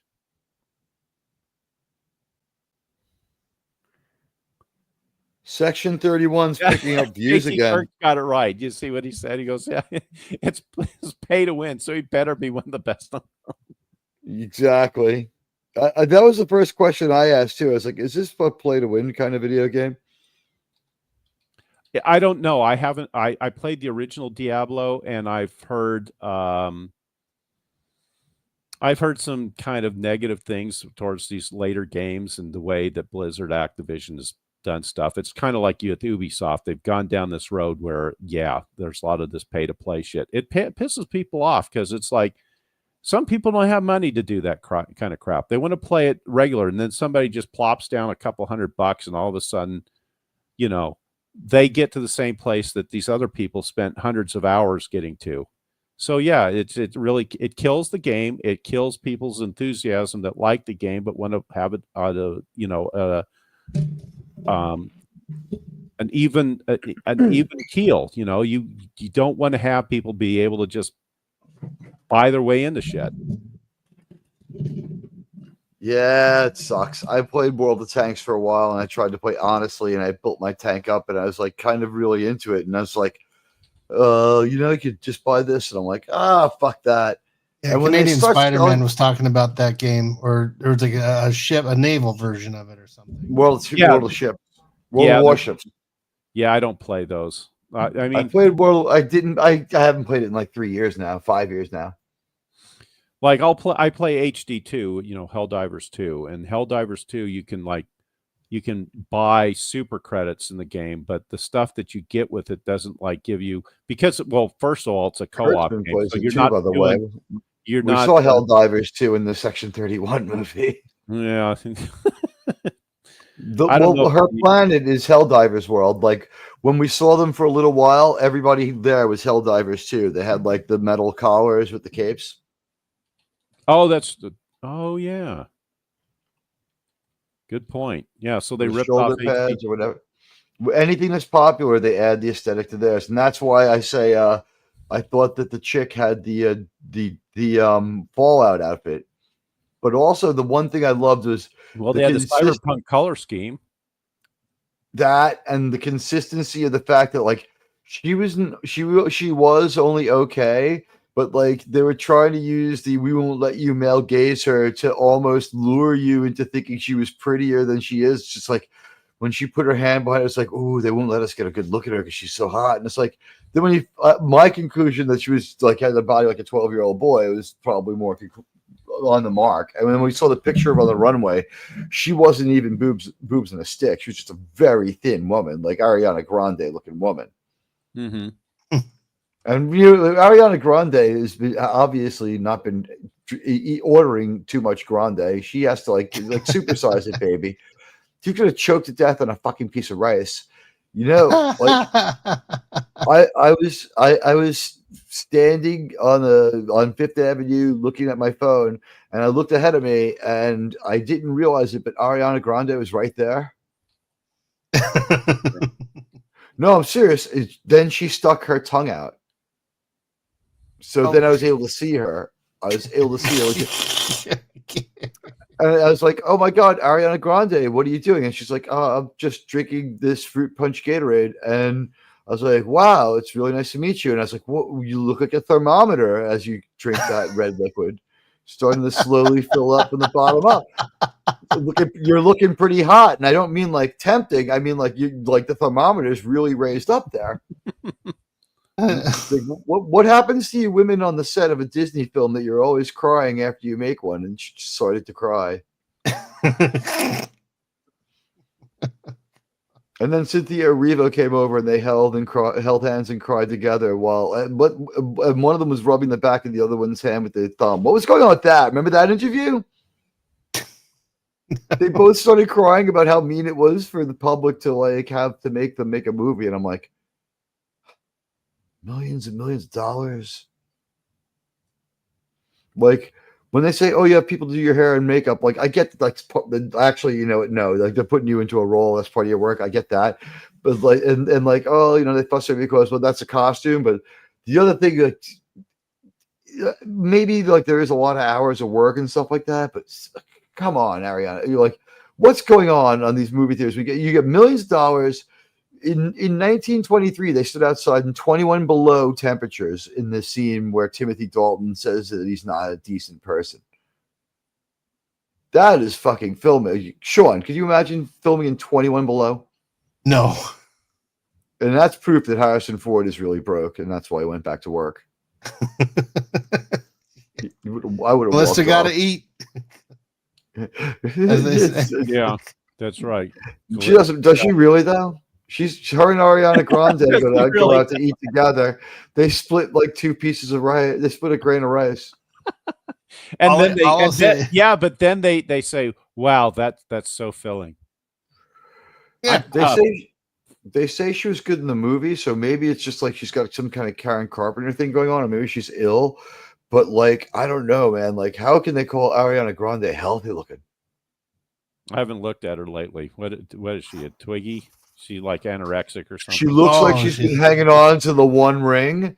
And oh wow, you know what? Wow, it was really offensive for a moment when I read it. It didn't offend me so much as how about this? It was really shocking when Ariana Grande was standing there and the quartering in a tweet said she looks like she was starring in a play at a place that a patriotism enhancement center, like from Detained. And like I was like, oh, that's kind of a tasteless thing to say. But then when I looked at her, she had like this weird random bunch of tattoos up her hand and arm, and that was it. And she was like 78 pounds. And wearing like a bulging neckline, and her physique was just like so sunken, and she just looked like a skeleton. What's that that anti-fat medication that's been making the Ozempic, yeah. Valmetron, Valmetron, Valmetron, yeah. Oh, I thought that was out of Finger- the latest Transformers movie. Vemetatron is the leader of the Transbots. The Offendatrons. Yeah, what is that? The Transbots transform lately? I was on some other channel and somebody who uses a notable person that maybe people might know them.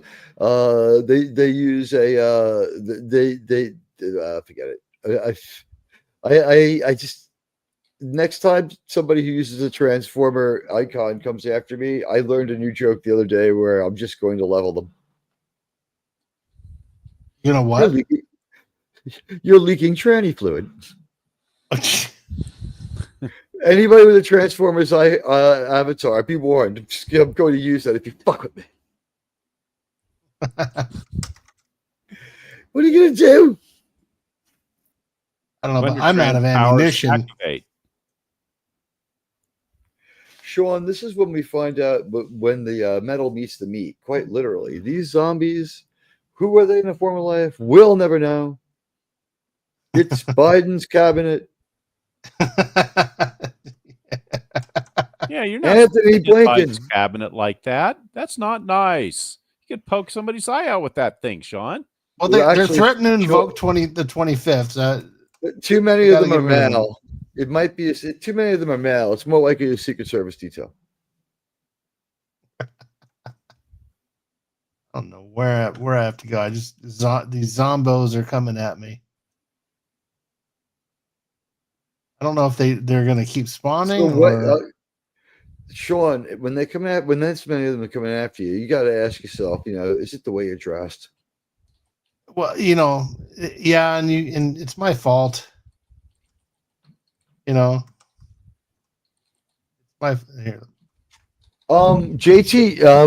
this is worse than a flat booty. As she really looks messed up, like Critical Drinker said it. Let's see if we can find a picture. Are you talking about Ariana Grande or the girl that plays Garrett? Oh, Garrett. You know what? Yeah, she has such a flat booty, but I don't know. I don't think she had anything going on upstairs either. And I'm not saying anyone needs to look a certain way, but when they pass her off, like she's got it all going on, and she's like the hottest thing on 2 feet, and she's like, then like they plane her down. And you're like, oh, okay, so she's not glamorous. But wasn't there a scene in that show where she just had plain regular hair and she wasn't in that? Yeah, she looked much better with the plain regular hair. But then when they were doing that, they literally, but more like a stalker mom. She looks like the kind of crazy mom who like cheats on her husband and cheats her like her boyfriend's wife. What do you call it? Stalks her husband or her boyfriend's wife. She looked like a psychopath. She had crazy eyes.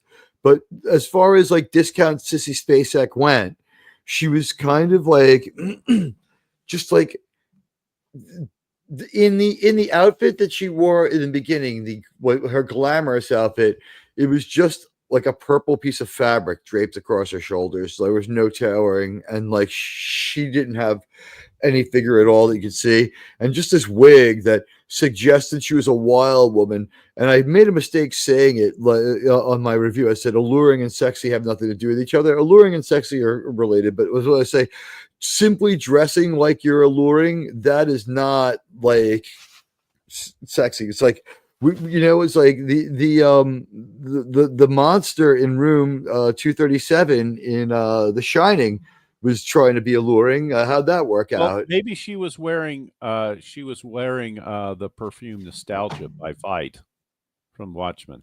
Yeah, she's having nostalgia for food. She hasn't seen it in like 3 or 4 years. Oh God, that reminds me of. I gotta share it.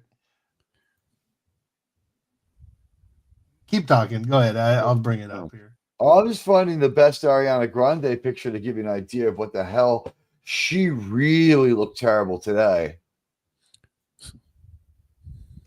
Hey, speaking of terrible, did you see the photos of the esteemed senator from California who was interviewed and looked like he'd been hit with a baseball bat?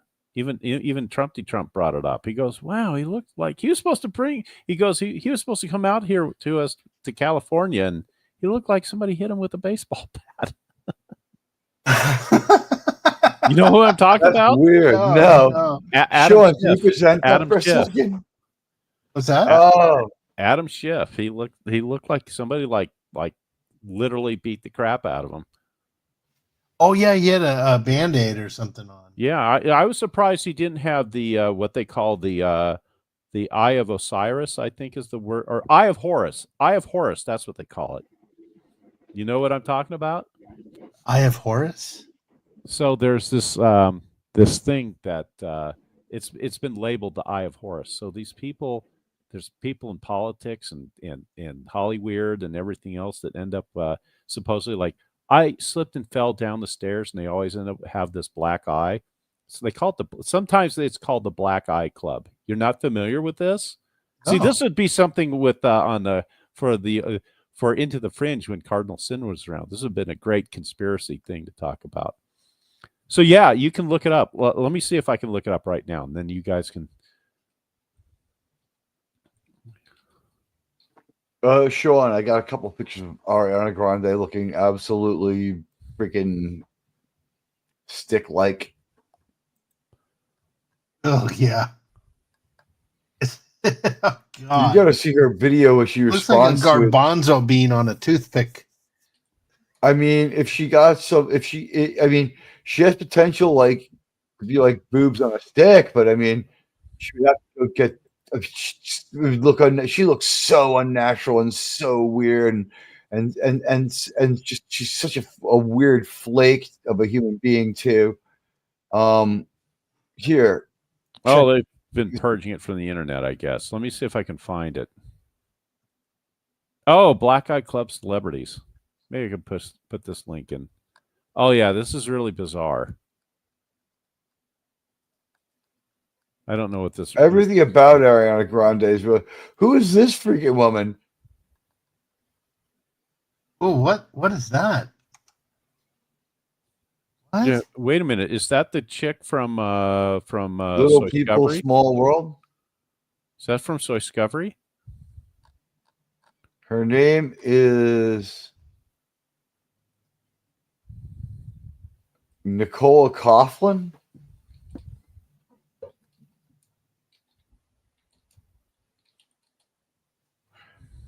What is this? Little People, Big World? Oh, is that who that's supposed to be? They kind of look like it. Oh, by the way, did you here's see where JT Kirks has got room for one more? Oh, is he? I don't know. I guess he should be here. Yeah. He said he was in bed earlier. I don't know. Throw the link to him. It's just 2 minutes ago. It's where you said it was. It's in the. Oh yeah. Chat. It's in the panel chat. Oh, duh. He's here. Hi. Hell. Sorry. Hell. Can you hear me? Sorry. Yeah, I hear you. Awesome. You, No, John I got Wayne? up because I was still listening to you guys and that whole extraterrestrial talk and all the rest. I was like, this is we beyond can't call them fascinating. extraterrestrials, man. They are undocumented off-world Americans. Look, stick I with just- the I got to with the put in one thing North on this Coast Ariana talking Grande thing. Vocal My cords God. are very delicate things. And if you frequently evacuate certain, storage areas, oh yeah, that's that what's can going severely on. damage your vocal cords. And that is not good for future career prospects. So I just hope that is not the case of what's going on here, because it would be a real shame to have that happen and be the case. She could sing pretty good. I'll give her that. They said she was good in that terrible movie that no one wants to see too. 31. No, Wicked. Oh, Wicked. Okay. I thought. By the way, what do you guys think? Cynthia Erivo as Storm, huh? I don't know who that is. It's That's the the cow ring nose lady from Wicked. as Storm. You mean like as in Storm from the X-Men? yes, the X-Men. Yes, Or what are they calling him now? Ex-Wixmen or I don't X-persons. The X-persons. The X-crew. The X-crew. XX. And the Fantastic Four The play. X folks, maybe. I don't know. These people The expensive are so winos. like it's this whole thing, all this crap driven by the CCP and BlackRock and all these other losers shoving this crap down our throats. It's just like they don't understand.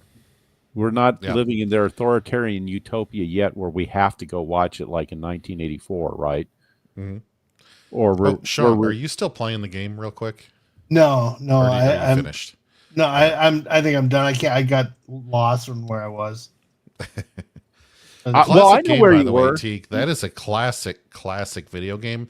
That Half-Life 2 game single-handedly unleashed probably a half dozen major video game concepts that we've had over the last 20 years. Not to mention it unleashed Steam, because if it hadn't been for Half-Life, Steam wouldn't even exist. So and if it weren't for Steam, we would have had Half-Life 3 by now. But you know, I'll take Steam over Half-Life 3. It's an acceptable trade. That's true, but there's some heavy rumors starting around now that they're going to do Steam or Half-Life 3 is actually halfway developed already. Or maybe they'll just call it Half-Alive. Oh, yeah. Here's the thing I wanted to show you guys. So I shared this with the Saturday panel chat, but you know how we call Mayweather Pride Weather? Thank you for that compliment, by the way. Thank you for the compliment. I am a pretty good nicknamer. Oh yeah, so yeah, the whole thing is that Mayweather, you know, we call him Pride Weather or Gay Weather or whatever. Well, we were calling him Gay Weather so much that I'm like, we have to back off because we'll get in trouble. Be a Queen's gift. Just say happy come up weather. with nicknames for people. That's a gift out of Queens. You know what? Only a little rocket man would say something like that. So I'm going to share this. It's I figured out that he came up with a got arrested. Mayweather actually has a perfume or a cologne. So El Savage. So it's called Coyote Ugly by Gay Weather. Nice. But no, what you were saying about the junior senator from California, I saw his picture the other day and I was like, man, alcoholism is real. That guy, man. Alcoholism or something else? I'm thinking something else. Well, I think he's been probed by the aliens, and it would not surprise me. He looks like an alien. Well, there's some probing going on, but I think it's in the single-digit age demographic. Oh, yeah. Is there? But that island closed. I thought. Oh no, he wasn't doing it at the island. He was. It's like Jurassic Park. There's always another island. That's right. There's always another island. There's a bunch of stuff. You wouldn't think you could get a laughable joke out of that, but Admiralty can make you laugh at anything. Hey, that was a good one. Always it was. Yeah, that guy's weak. He's God, man. I can see it now. Adam Schiff in Jurassic Park. I think. How about this? I'll go to any comedy club, right? And for $100 an hour, you can challenge me with any single topic, and I will make most of the room laugh. You should do it. You should do go to an open mic night. Well, no, I'm not going to open mic night because then people would hear my voice, and I've already seen people looking at my and other people we know's YouTube at work. You should go to a Portland Antifa meeting and then try your comedy. See if it works. If you can make them laugh, you can make it. Thank God there's no Antifa. Thank God there's no one in New York who lives here who has is moved to militancy. It's like after fighting to live on the trade and fighting to live to get to lunch and fighting to live to get to work and fighting to live to get back home. It's just like you turn on the TV and it's like a bunch of out-of-towners in town today acting like dicks. It's like, oh, fuck, again. It's like, I just want to order a pizza. I hate the one thing I do hate about this town is people thinking it's some kind of lawless stage for them to live out their fucking fantasies. So, have you guys heard of Space King on a totally different note? No. I pay taxes to Space King, and I own property in his kingdom. Oh well, you got to see this. I'm just going to send you the link. You can share. You can Space present King the from screen. last year. Huh? You Is can that present the if you movie want. from last year. Space By King? using the No, prevent Space King. It's feature, have you heard of I sent you the link. You can see it. Flash Gets. Oh yeah, So yeah, these yeah. guys. So these guys are doing. You guys were, or you guys. These guys were doing a parody of Warhammer 40K for a long time, and then was it Gamers Workshop owns 40K or something?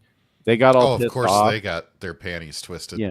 Oh, they got so pissed. So what happens is they send. hey, don't get your prime directors in a bunch. So what these guys did is said, okay, we're going to redo this. We're going to reformat our parody, and now they've come up with their own that's distinct enough from what they were doing before, and they call it Space King. If you haven't seen it, it's a riot. This is just one of the little parts of it, but there's like 2 big episodes you should see. Okay, have you seen Flash Gets the Transformers parody they did? I think I may have seen that one. I'll back from 2016, but it's Megatron. It becomes a real transformer. I'm a woman now. Oh, you haven't seen? Have you guys seen this? Any of these ones from Flash Gets is pretty. He lopped off his trailer hitch, so to speak. Radioactive. I'm gonna play because I'm not monetized, so I'll share this. I'm gonna write something in the into the private chat, and I'm gonna ask you if you would be able to find this out. Me or Radioactive? Radioactive. Okay, I'm gonna share this. I'm gonna do it with volume and everything, but you guys gotta see this, especially if you're a Transformers fan. Flash Gets. This is so good. RC, Megatron's getting away. Don't worry, Optimus. I'll stop him.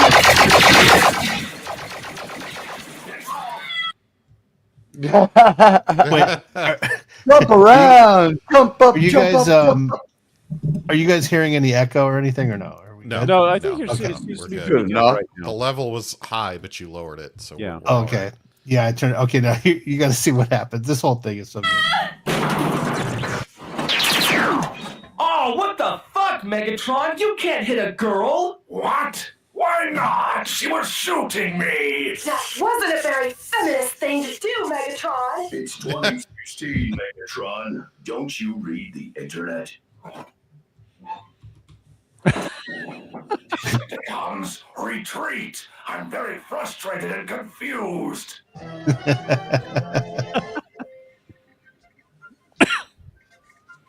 I love the singularity.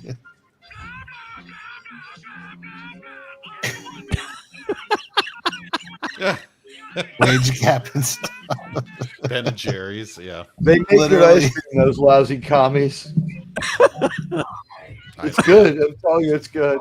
They're It's good lousy ice cream, commie but they're bastards. freaking communists. So Oh, this. They can't have a high profit margin with what it costs $9 a No, pint. we're missing the punchline here, guys. Yeah. Here you go. Search, and I've decided the Decepticons need to become more politically correct. Megatrans. I've also decided that we're more problematic. You're problematic, you're problematic, and you're really problematic. nice.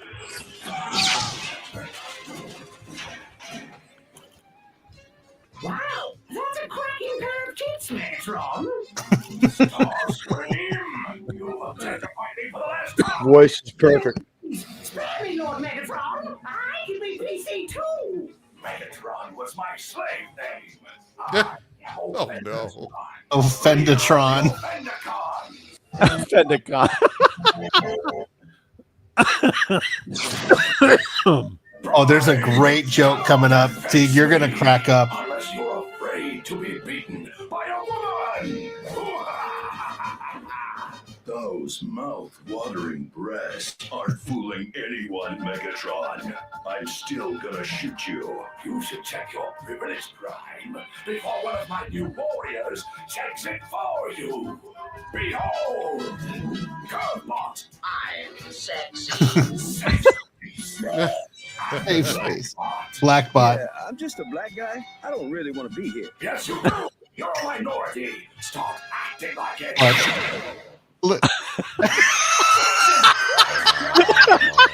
Police. Oh man. We're starting. Bullshit.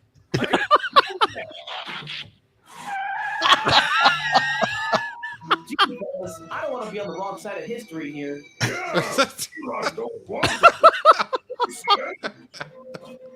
Oh, what? Everyone wants to be a Decepticon now? Come on, guys. It's just Megatron with tits. Wow. Really, Optimus? Okay. No, that's what I meant by, he's intolerant. Break his legs!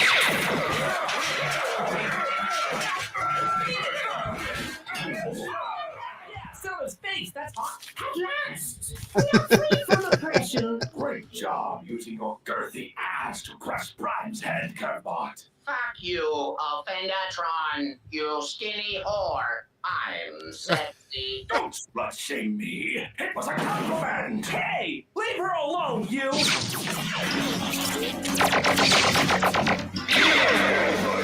Grimlock. Same face.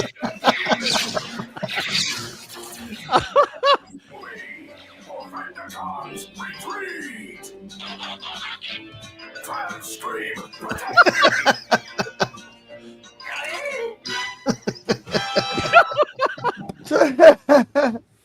Yeah. There Oh man. Transcreen. Oh my! That is hot! Sexy. Oh, jeez. Well, you guys should check out Space King when you get a chance. you go. Yeah, I definitely will. It Flash gets in sounds some like funny it's too stuff. toxic for me to handle. Yeah, maybe. I don't know. Oh I don't yeah, know. sorry. Yes, I mean you should check it out because it's very offensive, Yes. and so you can know what other offensive content might also be I offended. need to know what the alt-right Right. chuds are saying about Yeah. these days. Yeah. The deplorables. Yeah. I Yeah. have a question for Radioactive, but I wrote it in a private Oh. chat. Oh, so only the NSA can see it? Okay. Yeah, we're curious on this one. We have questions about a person. Wait, who? Oh. Never mind. Oh, I'll tell you later. This is stylistically designed for a Well, later conversation. let me think about that. It was kind of mentioned today in our group chat. I think. Oh. I think we talked about it a little bit. How would you actually determine it without just asking the person? You mean you want to know Without seeing their how you would DD13. Is there any way to? DD check that out? 214? 214, sorry. Yeah. I may have been imbibing in Romulan ale. Oh, that's okay. So, okay. but this There's is so many for Admiral forms to T. keep track of. Teak. Well, I'm a so Canadian, and one of the things is people don't let me keep talking, and I'm being interrupted. Teak, being interrupted. Anyway, So if go for if it. you want to make that determination, let me think how you would go about doing something like that. I've never been asked that question before. Let me think. I mean, the first thing is all veterans that have been in the service that served honorably will have a DD 214 form. Okay. And what would you need? You would probably need, well, first of all, is protected by the Privacy Act. So That's the end of that, I guess. well, Yeah. not necessarily, because what happens is when somebody is, for instance, there's instances where you see these people that have like, you're aware of these cases where these people will like wear military uniform and stuff, and then try to pretend that they were in the military and they never were. So it's considered it's not quite stolen valor in a way, but it is. But I thought most of those laws had been knocked down anyway. on It's First enhanced. Amendment I grounds. think I'm pretty Well- sure what we're looking at is enhanced valor. It's like kicked out for being a psycho Well, okay, so if or someone, stealing. just generically speaking, if someone if someone is removed from the military, what usually happens is they're given, if they're enlisted, they're given a bad conduct discharge, or bad chicken dinner, as we would refer to it as. And the other way is, if it's an officer, then it's dismissal under less than honorable circumstances. There are other administrative methods and well, things okay, like that as well. There is medical discharge, and there is medical discharge. There's medical retirement. But those instances, that's not the same, because if you served honorably to the rank you were at, whatever that rank was, then if you get a medical a retirement, let's say, then, well, if it's a medical retirement, then they actually will then be retired, and they will actually receive a retirement pay at the rank that they were retired at. Okay. And retirement pay is based on 40% of their BA, or their base pay. If you're looking at someone that was kicked out for doing bad things, then yes, it's called a bad conduct discharge if they were enlisted, or dishonorable. Well, yeah, there's not just honorable. There's less than honorable. There's honorable, general, there's dishonorable, general discharge, medical discharge. If you, so it's all covered in the Privacy Act. It doesn't matter if it's dishonorable. At the end of the day, you would have to have them show you their DD-213. But we know about Edward Snowden's. It would tell you the type of discharge, and it would also, if they weren't retired, show you an RE code 1 through 3 or 1 through 4. I'm trying to remember. Wait, I don't think I'm wrong. You were in the service at one point, right, JT? Yes. Okay, so now what branch were you in? Army National Guard. Okay. So were you in for like 20, or were you in for just like you were just in for like a 2 or so? I was in for a short amount of time due to a medical issue. So. You got medically discharged then? Yeah, well, you don't have to tell me. You don't have to tell me. I'm just sorry. I did not receive a dishonorable discharge. I'll put it that way. Yeah. No, I understand. There's a long thing behind it, but I was not dishonorably discharged, and well, you would I am be eligible for certain benefits and things like that. Like, it wasn't a bad thing. You can still go to VA. So you're VA qualified, right? Yes. But because anyone that served honorably can go. Any veteran can go to the VA, and if you have medical issues, you can go to the VA and go through all their mindless paperwork, and maybe you'll get what you need or something. But anyway, but not. You might be able to get something through Freedom of Information Act, like you would be able to determine if someone actually served in the military. You wouldn't be able to get a hold of their DD-214 form, I don't think, because that would be covered by Privacy Act, because it has. I have very strong feelings they were in there for one tour. I just think that they didn't make it through. Okay, well, reality is, you'd have to tell me more. Office, unless they're running for office, it is very doubtful you're going to get anything. Well, don't you have to provide that information if you're applying for a job? Like, you have to disclose if you've been dishonorably discharged, for instance. In theory, yeah. Because I remember my dad or someone telling me that, like, being dishonorably discharged is almost like having a felony on your record. It's like really tough. Be worse than that, but yeah. Basically, the net effect in the end is the same, Sean. Yeah. Right, but so, like, if I was hiring somebody, I could, and if someone says I served, I can find out if they were. What their status was. You should be able to just look online, and find out what you just do a Google search on something on that. There may be a way to do it. I just don't know right off the top of my head, because I've never really thought about it before.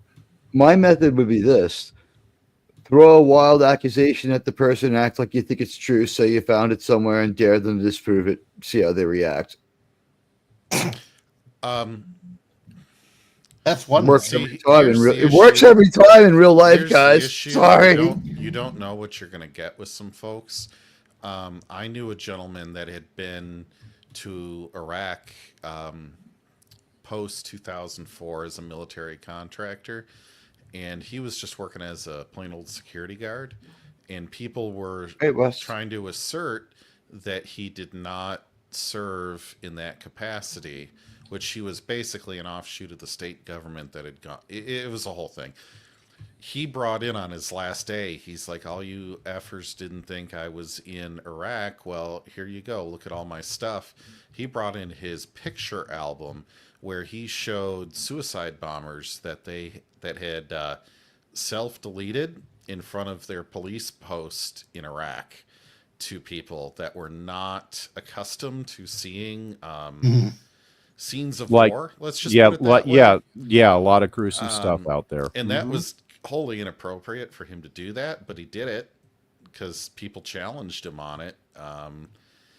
I guess word of caution on asking for receipts here and there. Yeah. Well,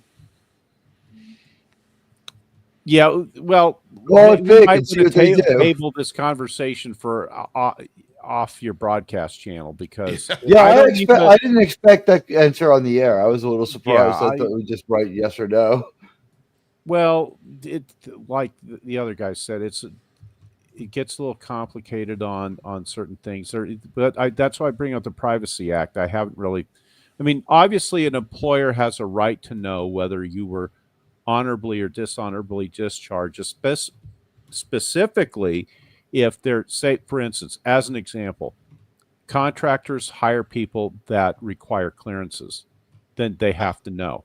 Okay. Yeah, if you're working with money, if you're working with it depends. People's personal information, medical information. I mean, it just depends, and it depends on the circumstances of the discharge, right? I mean, somebody could, like, for instance, if someone goes AWOL, which is a big deal. I mean, they get right. Yes, it is. It's a very big deal. It's not maybe deserter status, but it's like one step away from it.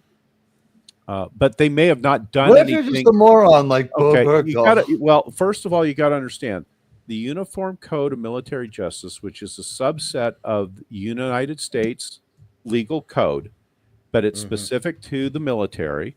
All right. The United States, the Uniform Code of Military Justice, the legal code for the military is stricter than the civilian world. Okay? It's a lot stricter. As a case in point, one of my junior officers at one of my assignments, he was young LT, and he seemed to be doing really good. And he, let's put it this way. His wife goes into the JAG office and tells them, I caught my husband, who is the lieutenant, sleeping with another woman in her bed. Oh, okay. Oh, yeah. On post, because they were living in military housing. Married housing, yeah. And so, obviously, when she went to the JAG, they had an obligation to investigate. Long story short, they proved that this was, in fact, the case. Now, in the civilian world, especially in our modern society, nobody seems to give a shit anymore about fidelity and everything else. So we'll table any moral discussions on it and just keep it to the legal part of it and how the military treats this. Because of that and the way the UCMJ is structured, they had to prosecute him. Okay. And what it meant for me personally was a big, huge bunch of effing headaches because I had tons of effing paperwork. But I bet it was. I can only imagine. Well, I had it easy because his situation was fairly straightforward and simple. I mean, he just wanted to bang a bunch of chicks. Okay. What can I say? I mean, I don't know how many more, I shouldn't say chicks, plural. I don't know how many, but it was a headache for me because we were under so much pressure. And the reason why this is an assignment where my 06 knew that I needed more people to get the mission done. And that just meant I had to do more. I had to do his job plus my job still. Was this during the Obama years? No, this No. had nothing. Yeah, Okay. it did nothing to do with Osama and his. Oh, no. I just His mean the crap, but yeah. reduction of force that would happened in the late 2000s. No, this was Yes. earlier than that, but Okay. the this was a situation where that type of high level structuring doesn't have any impact on this. This is just stupid shit. Okay. So people doing stupid things and winning stupid prizes. So the bottom line is he ended up getting discharged as a junior officer, and he was given he wasn't given a discharge under less than honorable circumstances. I think we ended up giving him a general discharge. Now, you got to understand, in that situation, the JAG gets involved. I'm above him in rank, and he's my junior officer for me. But I wasn't on G series orders, so I can't issue by myself. I could not issue what is called non-judicial punishment. Technically, only a commander with G series orders can do that. Mm-hmm. Yeah. So what happens is in that situation but I end up doing all the crap. You see, I have to do all the paperwork. Doesn't matter whether I'm on G series orders or not. I get to do all the paperwork, and I have to write up the OPR, and I have to write up all this stuff. Then I went to, long story short, goes to the colonel. Colonel works with the JAG. Next thing you know, he's within about, I don't know, a month or so of this happening, maybe it was a couple months, I forget. He was out. End of story. Now, we also had an incident at the same assignment. Not my guy, thank God, but there was somebody else that turns out this guy shows up, gets brought on base one time. He shows up for work in a limo.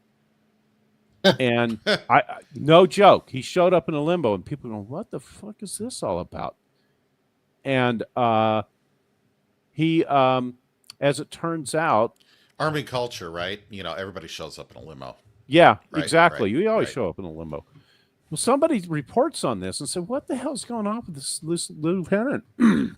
Well, OSI gets involved and starts looking into Office of Special Investigations. This is like NCIS. So they start to look at it. Well, lo and behold, long story short on this one, this turns out to be he was the third largest ecstasy dealer in all of the Southwest. Oh, Jesus. Oh, that was a big deal. That guy got to go. He didn't get discharged, guys. He got Leavenworth, didn't He got Leavenworth. Is he Big still rocks in there? a little He's probably rock. still No, I think he got 7 I just want to say James I think he got 7 Gandolfini or 8 behaved years. horribly as the warden of Leavenworth. He So- treated Yeah, Robert well, Redford well. like shit. I remember that movie. That's nothing like the real McCoy, but yeah. Well, I mean, they let them build a wall. They had a rock. That whole movie was entirely Hollywood. But I guarantee, I assure I had you, a hard T, time getting through it. folks that go to Leavenworth, He didn't deserve it. Robert Redford was like Brubaker, but in the army. in real life, the folks that go to Leavenworth, They're bad people. yes, Generally I have speaking. a funny thank feeling you, that like Radio. Chelsea Thank you, Manning and Radio. Major Hassan Well, are thank you. pieces of shit. Let's get something.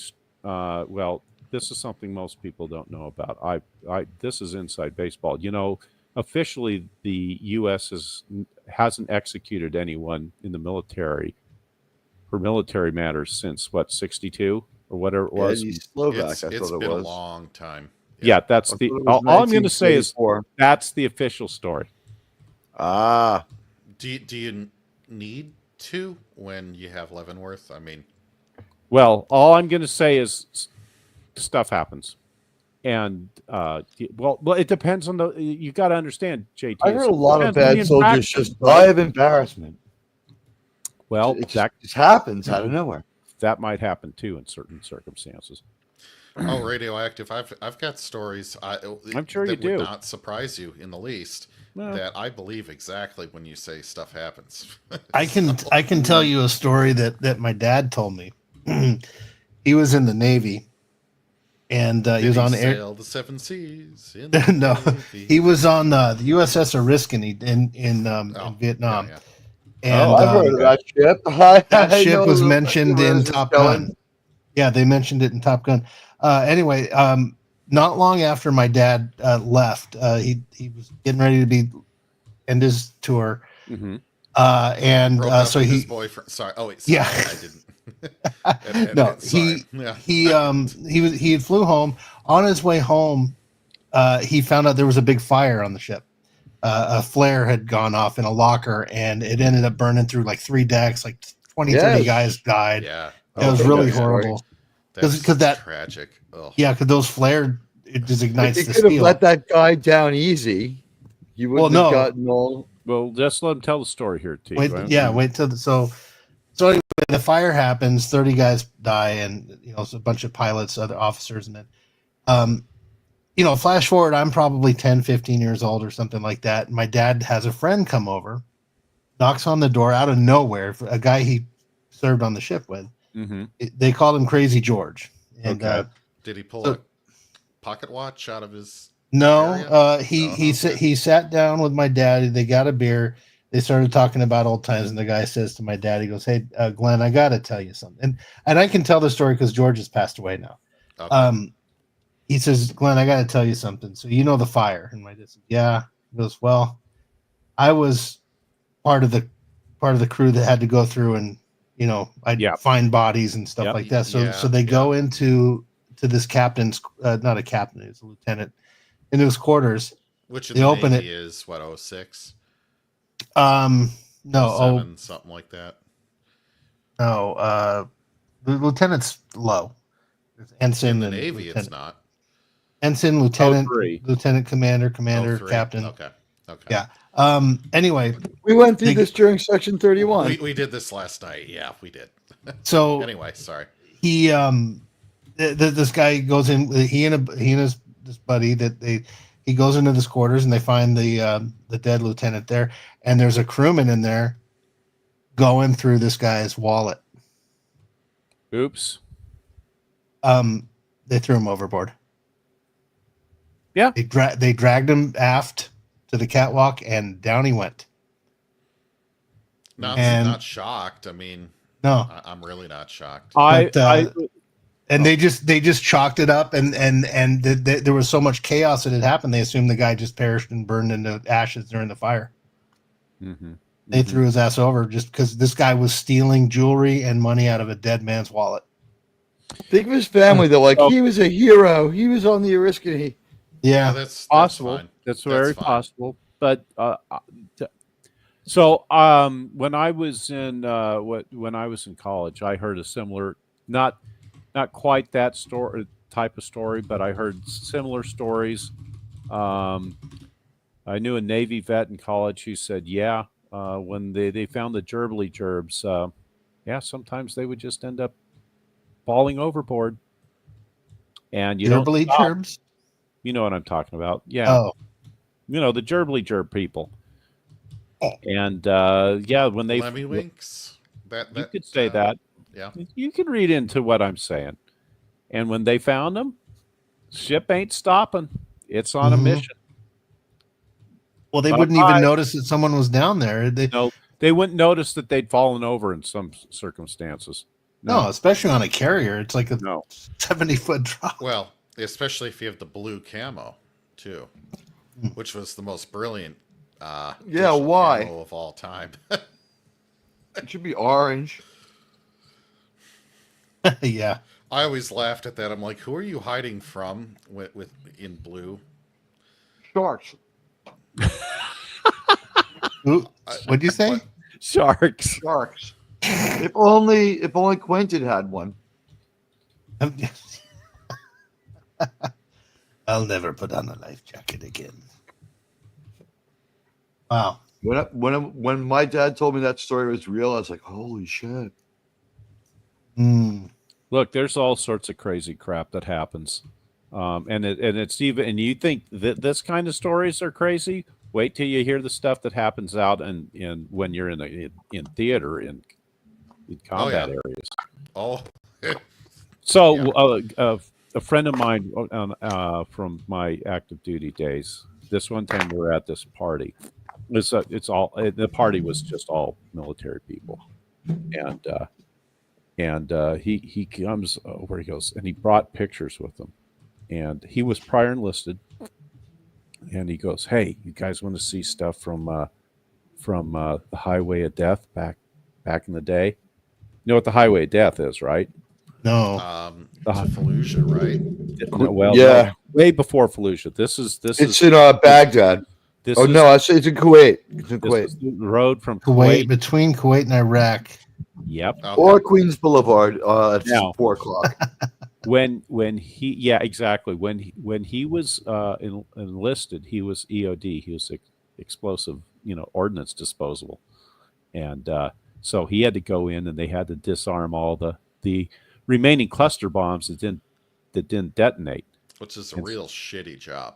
Oh Real yeah, shitty job. yeah. So anyways, Folks, yeah, they all get My father I did think in all those guys were a Vietnam. little bit crazy to begin with, but it messes with you. So. There's Anyway. a guard unit in northern Michigan with that, by the way, and yeah. Anyway, so long story short, he goes, "Look, we weren't supposed to be doing this. We were under orders not to do this, but I took them anyway." So a bunch of us were clustered around. I think this was in the kitchen of one of the other guys, and this was a party. Was this a party on base? I think it was, and so the colonels were over in one of the other rooms, and he brings a couple of CGOs, and he goes, so he's showing us the pictures, and he goes, "No, don't show this to anybody." So we're looking at it, and we're going, "Holy fuck, this was bad." I mean, you're seeing the real stuff of what we did to the Iraqis, and What we saw in the paper was fairly dark, so I can imagine. Yeah. you guys get the sanitized stuff. You don't get to see the real. This deal. was sanitized, and it was still pretty gruesome. It was like cooked Nasty. people. It was just Real it quick. was from further away, Yeah. Real quick, I just want to say OS Full Metal's here. Hey, OS Full Metal is a gaming YouTuber, and pops by to say hi sometimes. Yeah, I stopped playing a while ago. OS, we're just listening to some War cool stories. war stories and stuff from Radioactive here. I started ATE. talking about the American Civil War and my experience in the War of 1812, and then Radioactive picked it up. Yeah. Well, and then we were going to hear about your what happened at the second battle of Wolf 359. Well, let's talk Which about the has to second be battle. graphic as shit. I'm really not looking forward to that. All I can say is Deep Space Nine. Of all the coincidences, we didn't know it, but Cisco did. Of all the places in the world to go to meet his wife Jennifer, he goes to Gilgo Beach, Long Island, the biggest serial killer burial ground on the East Coast. Oh, jeez. Also, Commander Cisco, when he was talking with Patty Stew in the pilot, he had some serious post-traumatic issues going on from that. And I'm just surprised Troy didn't flash her hairy boobs for him going into that to try to help him out. I have to show him my camel toe, Captain. But when you talk about when he goes and doesn't really like talking to Picard, You're expecting a BLM moment there, yes. I thought he was going to say "fuck you" to him. Are you talking about Soy Cards season 3? Is that what? No, No. Deep He's Space talking Nine about the episode 1. pilot episode of DS9, where The Emissary. Oh, The best actor is Sirach Lofton by a long shot. By the way, Sirach is a great Vulcan name. I say we bring him back playing a Vulcan. As himself. Yeah, like he identifies as Vulcan now. Yeah, Like he's just a Jada. really good writer. So it'd be Actually, with that, Picard identifies as a Vulcan. That fucking loser. Hey, Sarek picked him to mind meld with him. So anyway, Rachel, you were saying they had some cluster stuff and some kernels. Oh yeah, next well, door so anyways, his job was explosive ordnance disposal, and so we saw all the graphic image. He had pictures of what happened to these guys on the Highway of Death, and it was brutal. I mean, I mean, You saw them? I saw the pictures. I was not there. No. I meant I know. I mean, you saw the photographs. Like, Oh yeah, were they our guys or it's Iraqi? No, it was the bad guys. No, our guys. We were not attacked there. from the air. We attacked from the it was air a- all like an Yeah. extra couple of days. What happened We was basically cut them off on both ends of the highway, and then we formed what is called a kill box, and then the Well, F-16s and the Even an F-15s. A10 couldn't miss that. it was everything. With Sean, with they cluster they munitions. they extended the war an extra day. Like they were gonna they surrendered, and George H. Bush was gonna take it. And Norman Schwarzkopf was like, give me 24 or 36 hours with our Air Force. We need to like get rid of most of this guy's army. He's a real dick. So like what happened was it was like the broken arrow sequence of We Were Soldiers, just like anything that could get in there. I don't know if it included B-52s, but if they had them, they used them. It was like everything. I don't think it was all just close air support against those guys. Anything they could get there, they got there, and they just attacked the shit out of it for a whole day. And they basically devastated his. And what we found out in that war was his army was a bunch of mafiosos with uniforms, but like we devastated them. There were punks in uniforms. Yes. You got to read this one. You got to read this one. They called his ship Defiant. They called his ship Defiant because Starfleet felt that USS Ben Sisko's motherfucking pimp hand was along. I tried to sing that like Nate Dogg. No, I don't. I don't think that name would have been approved in Starfleet because if they couldn't give. But by the way, I just wanted to say OS Full Metal. Ben Sisko's motherfucking pimp hand was too long a name, but Ben Sisko's motherfucking pimp hand was long. Yeah, his pimp hand was long and strong. Sorry, Radioactive. Go ahead. I was just going to say he couldn't be Cisco because that would have gone to Mace Shaft Windu, and Mace Shaft Windu would have already had a similar name for his ship, which was motherfucking Wallet. Oh, bad motherfucker. Well, yeah, bad motherfucker. Yeah, it's the USS Bad Motherfucker. And so the Starfleet said, this is going to be too confusing during any ops. And, heat of battle, we can't have two big, long names like that. And it's just going to get all messed up. And, since Mace Shaft Windu, Captain Mace Shaft Windu in Starfleet is played by Samuel Jackson, One of the other ships in the mix would be like the Die Motherfucker Die. That might work too. That Wow. might work too. Hip Hop Armada coming soon. Pimp that starship. What you need here Just is wait. Now Sean's thinking he's got the gears. Pimp that starship. Wait a minute. Yeah. you need to set your plasma trail alight like How you do need a you? Galileo 7 gear in your exhaust. This gives us an idea. How would Sean pimp a starship? You would put Well, phasers into I'll the show you. It's funny here we you'd go. ask. It's funny you'd ask. He's Because done it already. I was I've- going to say in real Star Trek, Sean would put phasers into the warp core, so it would have that trail like the Galileo 7 whenever he wanted to like lay wheels. I present to you guys the USS Jules Winfield. He's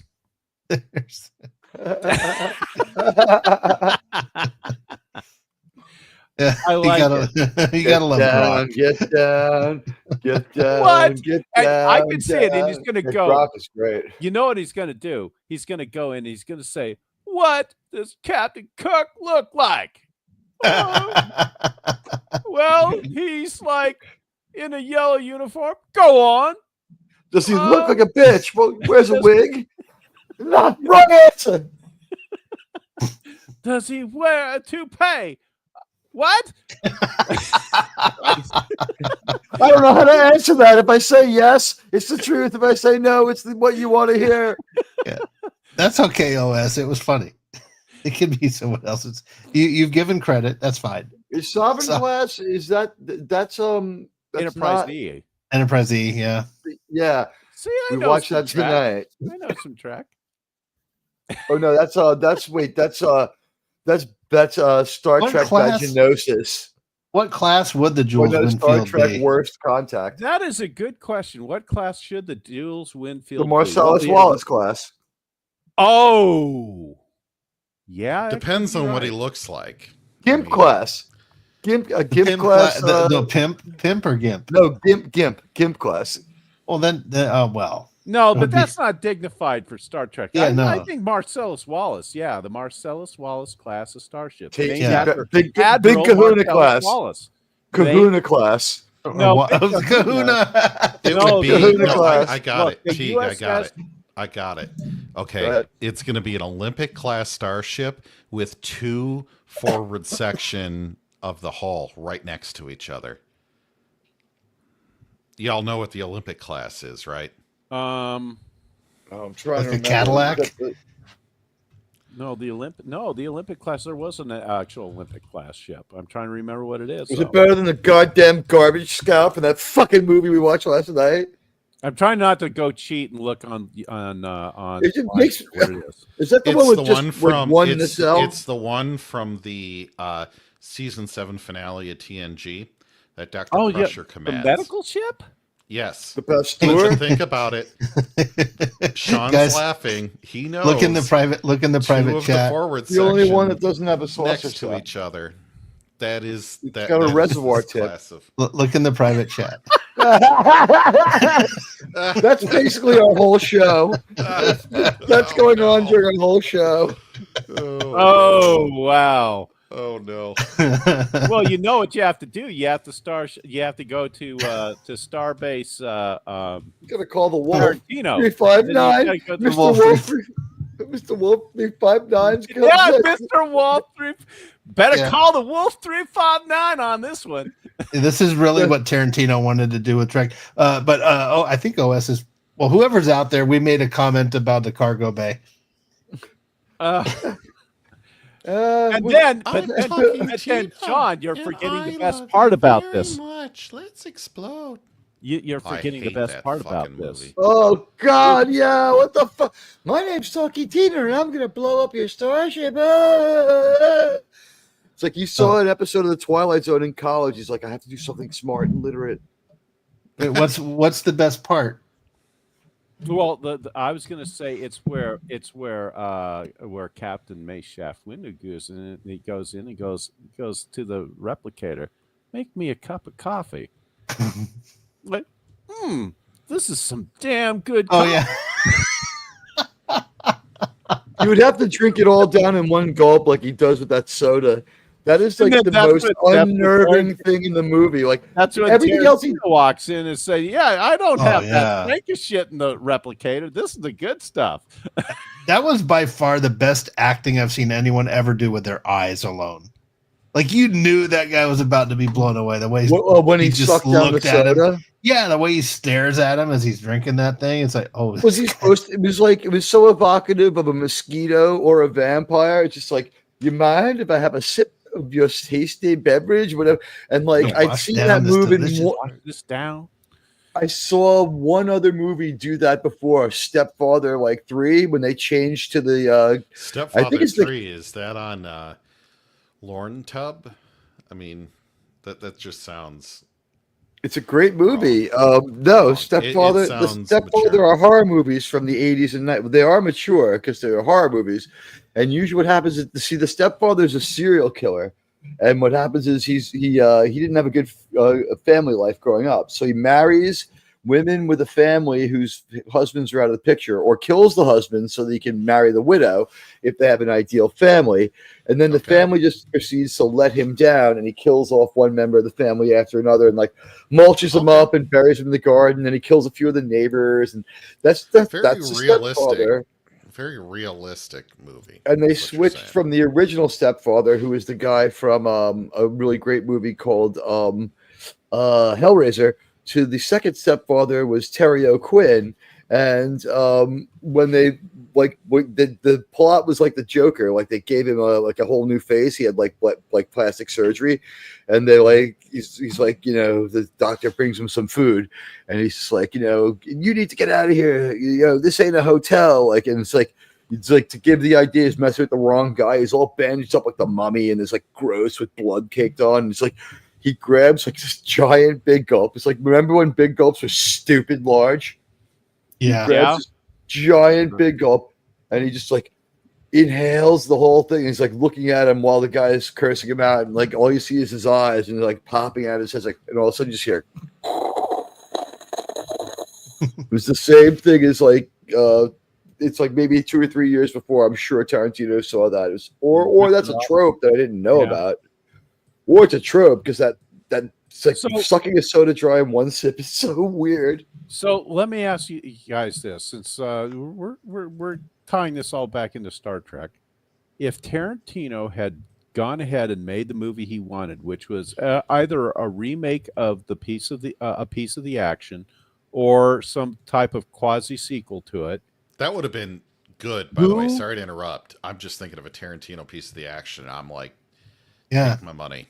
What he wanted, and he wanted to use the Guardian of Forever to have that be the. He wanted the cold open with piece of the action and have them go to the Guardian of Forever for their own mission. What would happen was their contracts were up, so his idea was to bloodily kill all of them in the 20th century and have the Next Generation crew cross over and save, like, say, one of them and reboot the Next Generation all in one movie. It was a fucking great idea, and he wanted the guy from. X-Men to play Picard.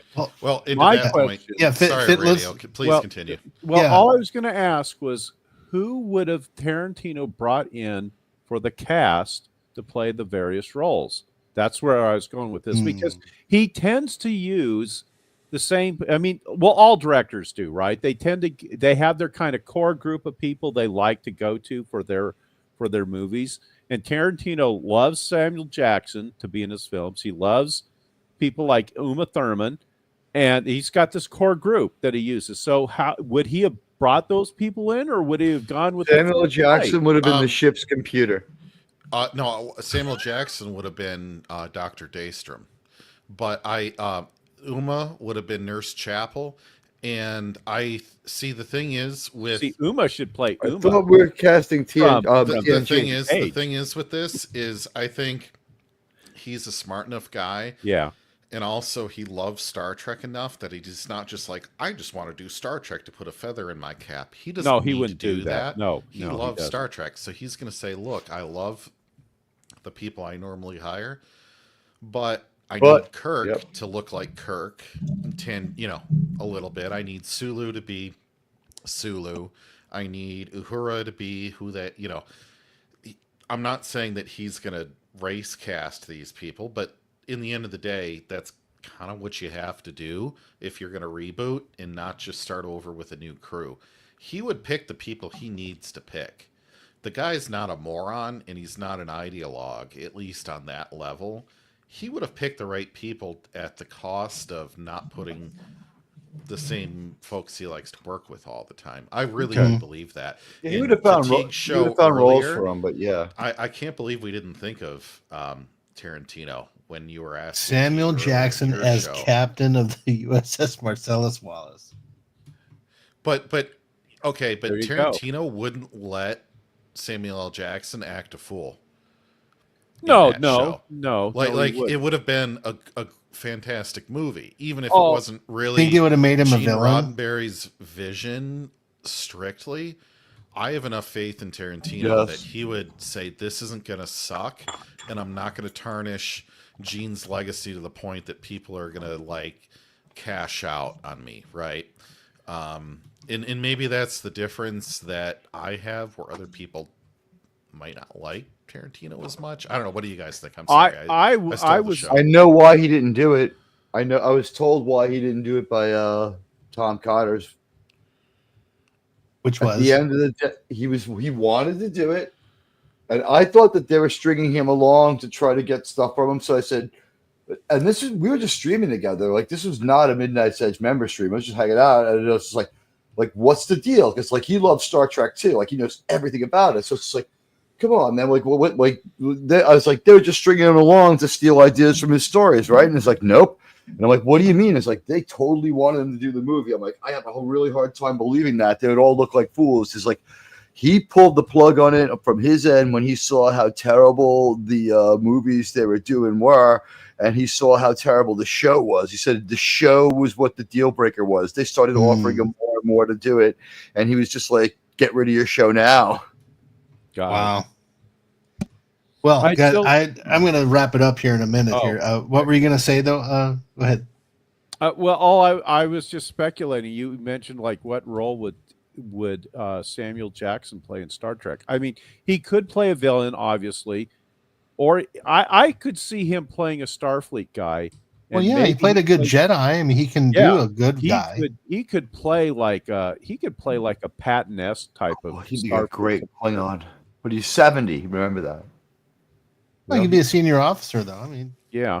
We're just saying he's not put a heavy makeup on him and stuff to be an alien. Today he could. That's the way you would play him. But say 10, 15 years ago, he could have played a Starfleet captain. He can do the same thing as a crazy admiral, you know? Yeah, or a crazy admiral. Yeah. Before we wrap it up, have you guys seen the thing that they did on the ESPYs back in 2002 with Samuel Jackson?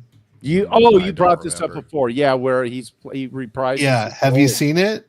I've seen it before. You actually showed it before. I did? Yeah. Have you seen it, T? I think I've seen it, but I don't remember. Okay, I'm gonna share it. Then we'll let's see. Add the stage. Okay. Pulp Fiction. Oh wait, hold on. Did I do that right? Oh, speaking of Pulp Fiction and sci-fi, little side quest note. Have you guys ever seen an animated cartoon that was called Pulp Phantom? It was a mashup of Pulp Fiction with the Phantom Menace. No. You never saw but that? that sounds. I'll look it intriguing. up. Oh, it's though. hilarious. If you can I find think I it, saw some of it. it's hilarious. Okay, I'll look at. So everyone in the chat, if there's anyone hang out, enjoy this. It's Scotty Bowman. You know, one of the greatest coaches in Oh, sports Chris history. What Chelios. can you say about Hell him that yeah. hasn't already been said? Hell yeah. 9 Stanley Cups. He was fucking awesome. Was he my favorite coach? I don't think so. Oh, fuck I had you. this guy in youth hockey. Boy, he was really something. Do I look like a Do I look like a Nah. Well, why are you skating for me like Well, he was more than just a coach. He was really a teacher. Work that puck. That's the way I like it. What the hell we You gonna let him stand in here like a Hold it. Just because you look like the Gimp don't mean you play like the Gimp. Don't let him stand in here and punk you like you patting him on the legs. Give him the gourmet shot. Be a bad motherfucker. Here you go. Let's go. There wasn't really a practice that went by that I didn't learn something new and useful. 1, drop your glove. 2, catch jersey. 3, over the head. And where I'm from, we call this the Inglewood Jack. That's the way. Inglewood Jack. Yeah. Inglewood Jack.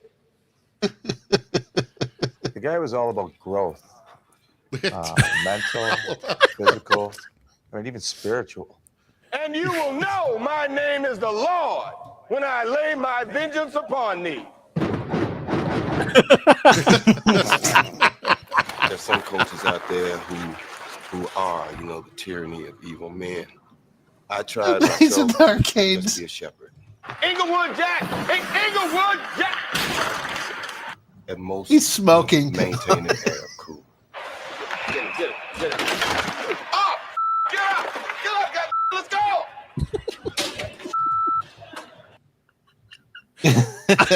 Nice. Fucking Buttermaker has nothing on him. And now we know what Jules did after he went on walkabout. Yeah. Oh, I thought you were going to say, and now our feature presentation. Yeah, yeah. No, our No. feature presentation that would work too. The next exciting episode of Star Trek. Yeah, you should get that. You should get that feature presentation clip if you can use it. Is it trademarked? No, but I have seen people do like the CBS thing. It was like the little bongos playing. Tom Connors uses that sometimes. feature presentation. You know, but back in the days, like Tarantino has used that in his movies, but Teague, you could use that, right? I don't know that that's trademarked or anything, is it? Or copyrighted? Here, I'll show. Is it? Whoops. Press that. I'm going to press this. Still learning this YouTube stuff. Is it this one here?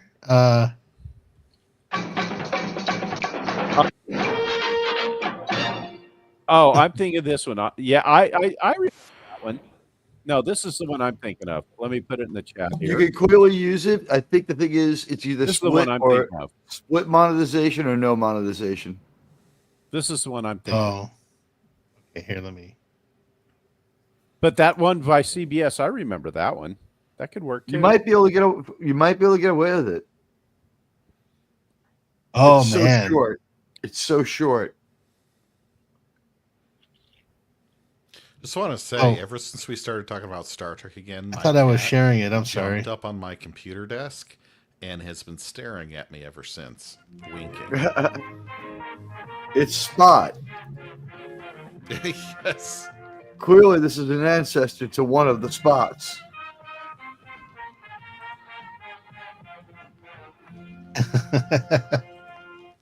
There we go. That I don't remember that one. What was that from? That's I don't remember the one that. they showed in theaters. That was the old school thing that actually showed in movie theaters. And Tarantino, I forget what movie he used that in, but I think he inserted that in was it Kill Bill?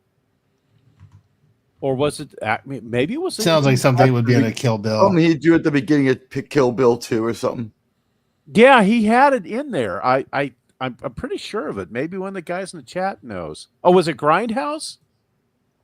Oh, it's Grindhouse. What kind of Grindhouse. Look at that. The chat always People knows. know. Even if the chat is like 3 people. Yeah, it's The because they're chat always crowdsourcing. knows. It's one of those crowdsourcing. people is Wes Cagle. But like, if I left, you And the guys other is off Miskatonic panel and went Madman. into the chat, I would magically gain the And the power other of is OS knowing Metal. the answer. It's the weirdest thing. The power Yeah. of knowing. You're free to look up stuff and Yeah. or you might just happen to know. But anyway, guys, it is 3:00 for me, 4:00 Oh, for crap. those of you on the East Coast. I'm gonna say goodnight. If anyone has anything to plug, go for it. Check out my other channel at Admiral Teague. It's YouTube. Put it back up. It's called Saving Star Trek. Nice, But yeah. It's. I don't know if you'll find it. Check Is out that the I've the been one there you once or used- twice. channel. Is that the one you used to influence the election? That is the one I'm going to use to influence the next election. I can tell you that. Which Federation president? I'm thinking Kurtwood Smith did a good job. If he doesn't fuck with me, I'm going to leave him in place. Here it is. I found it. All right. So Admiral Teague is the name of the channel. I thought it's called Saving Star Trek, but the hashtag is Admiral Teague. Go ahead and sub to that. It's going to have some content soon. I think what I'm going to do is just go on there when I'm feeling weird and I don't want to mess with my own algorithm. Wait, it's called Saving Star Trek or Admiral Teague? It's called Saving Star Trek, but the hashtag for it is Admiral Teague. OS, if you're still there, go ahead and plug your put your link in there. Never know who's watching on a rewatch. I actually get when I do these things, I have like 100 people that come in and watch these. I don't know. I get a bunch of And they're rewatches awesome too. too. Yeah. Look, Sean, they're awesome Yeah. too. Just because they're not in the live chat, not everybody can join at the time that we are. Yeah. Obviously, Is right that I'm now. just here flattered it is. and stunned Wait a that minute. people would care to come and watch me play old video games. If you notice, I've started thanking them and some by name at the top of every show for Saving Star Trek. We get so many rewatches. Which is awesome because we do appreciate and we are honored by everybody that listens to us. Oh my God, yeah. a rewatch, because we're out here thinking now everybody who cares what we have to think, and then you look, Sean or Teague, and you're like, what, 300 people? Listen to what I had to it's say, flattering. I just don't Yeah. know what to say. Like, I appreciate And it. I love it. If you curate it a little bit, it's almost like nitrous intake. Like when I was making the uploads, like now, like I think any upload I make for Enterprise will do 300 to 500, and one of them will do a couple of thousand one day. And it's a shame about the Shatner thing. It's a shame about the Section 31. If I'd done that rant at like 3:30 in the morning, I would have gotten a noise complaint, but I would have probably gotten like thousands of views. That got snapped off in the middle of the day when it wasn't going well. They just cut that right off. Paramount made a phone call. They're like, "We don't have much money, but stop this now." yeah. They haven't been back either. I think their batteries are. Well, I picked up 60 views in the last 3 days and 120 views in the first hour. So we all saw that happen together. I'm not making anything up. Well, and it was really terrible because the algorithm, you would just look up Section 31 review. I put it in the chats, in the comments. You now have you have 2 subscribers now. I think one is me. And that I'm number 2. I'm the second subscriber. I can't believe it. I beat Sean and JT Kirk to subscribing. That's scary. Which is really despicable because I'm a regular on his panel and I didn't even friend him. Oops. It was only what do you call it, bought back yesterday. So what happens is Admiral Teague's hashtag is saving Star Trek, right? Mm-hmm. So because my hashtag is not my channel name, I get double the branding. But because my hashtag is not my channel name, there was a certain time travel asshole who was obsessed with defaming people. So I had to go across all platforms. And so Admiral Teague's hashtag is saving Star Trek. Saving Star Trek's hashtag is Admiral Teague.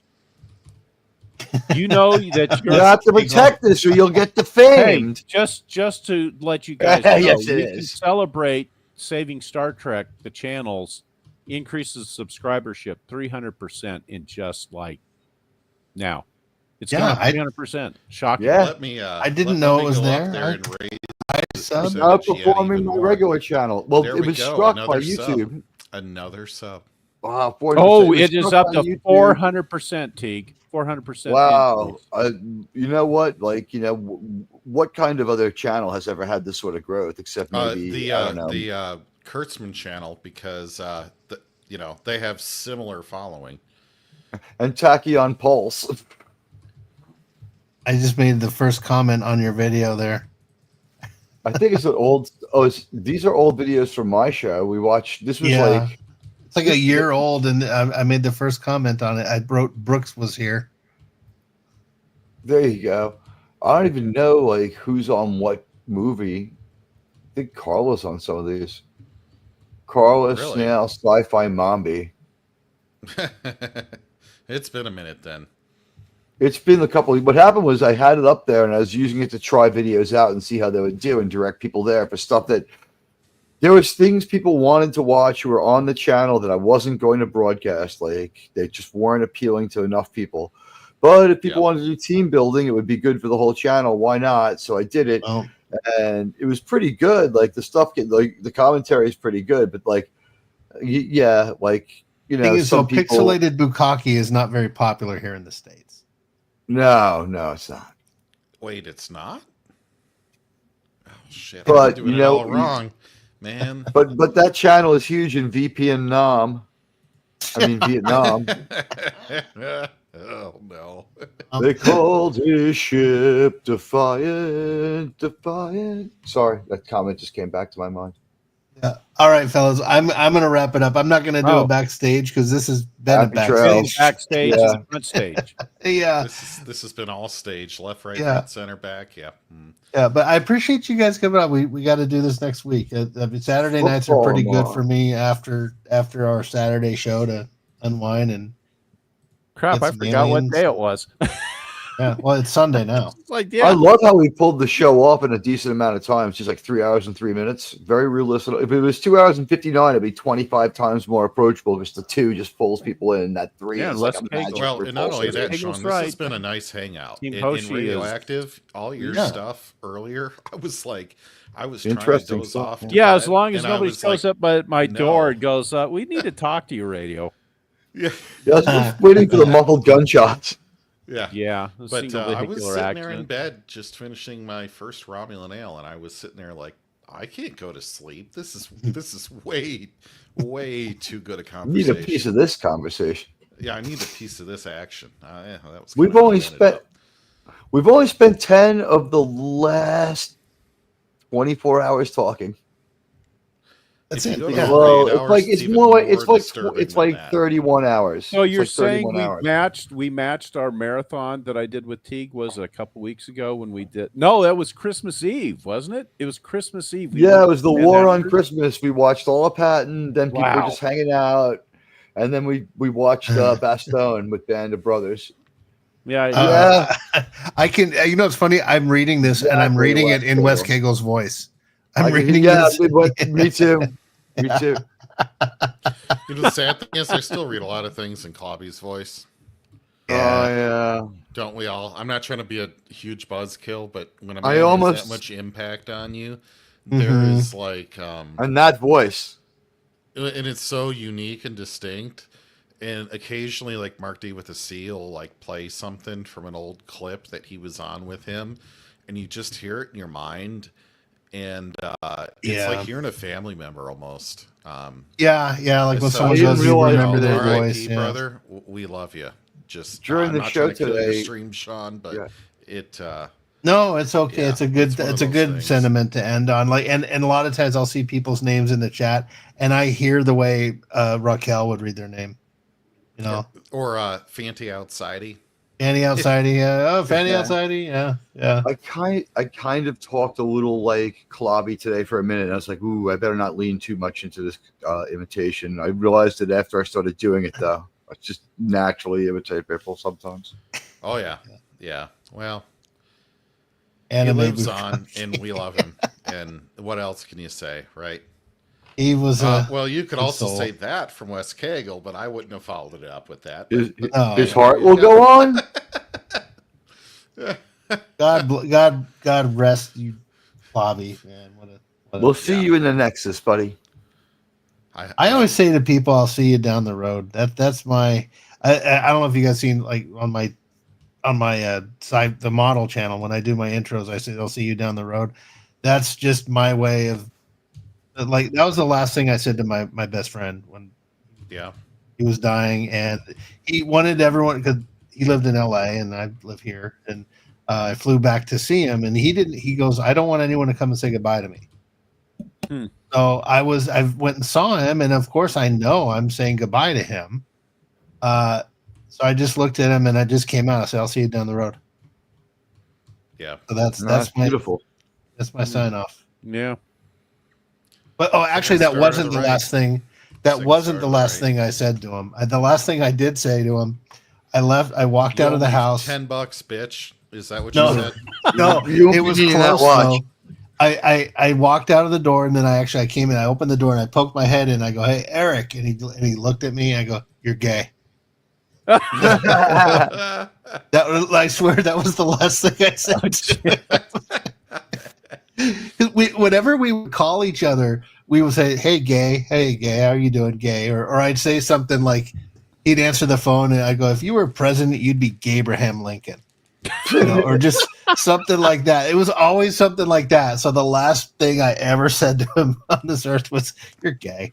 You know, there's weird far left scholarship that thinks that Lincoln was in fact a homosexual. Oh yeah, there's stories of him sleeping in a bed with his friend and stuff. And I don't know what to make of that that. was common back then, though. They didn't have heaters. Those people think everyone's gay. That's Yeah. part of their problem. Yeah. I'll tell you what. Because everyone they know is gay. I have slept under blankets on a dirt hole with other soldiers before. Mhm. And we did that for body warmth, and none of that was homosexual. But I have slept with another man. Yeah. No. And back then that was more normal, especially if it was cold as frick They didn't without have central heaters. heating. Yeah, so it's like Well, they- as long as that one central heating element wasn't heating you up too much. I'm pretty sure everyone who We were walked all out of the just show praying saw that him it at that was pretty that it badass. wasn't a snake from the southern United States. Yeah. Oh, yeah. I was gonna it's say. like, yeah, let me take your temperature. that's not a pillow. And then, then Yeah. Yeah. Yeah, but which snake would it be? The coral or the water moccasin? South I'd be- Carolina.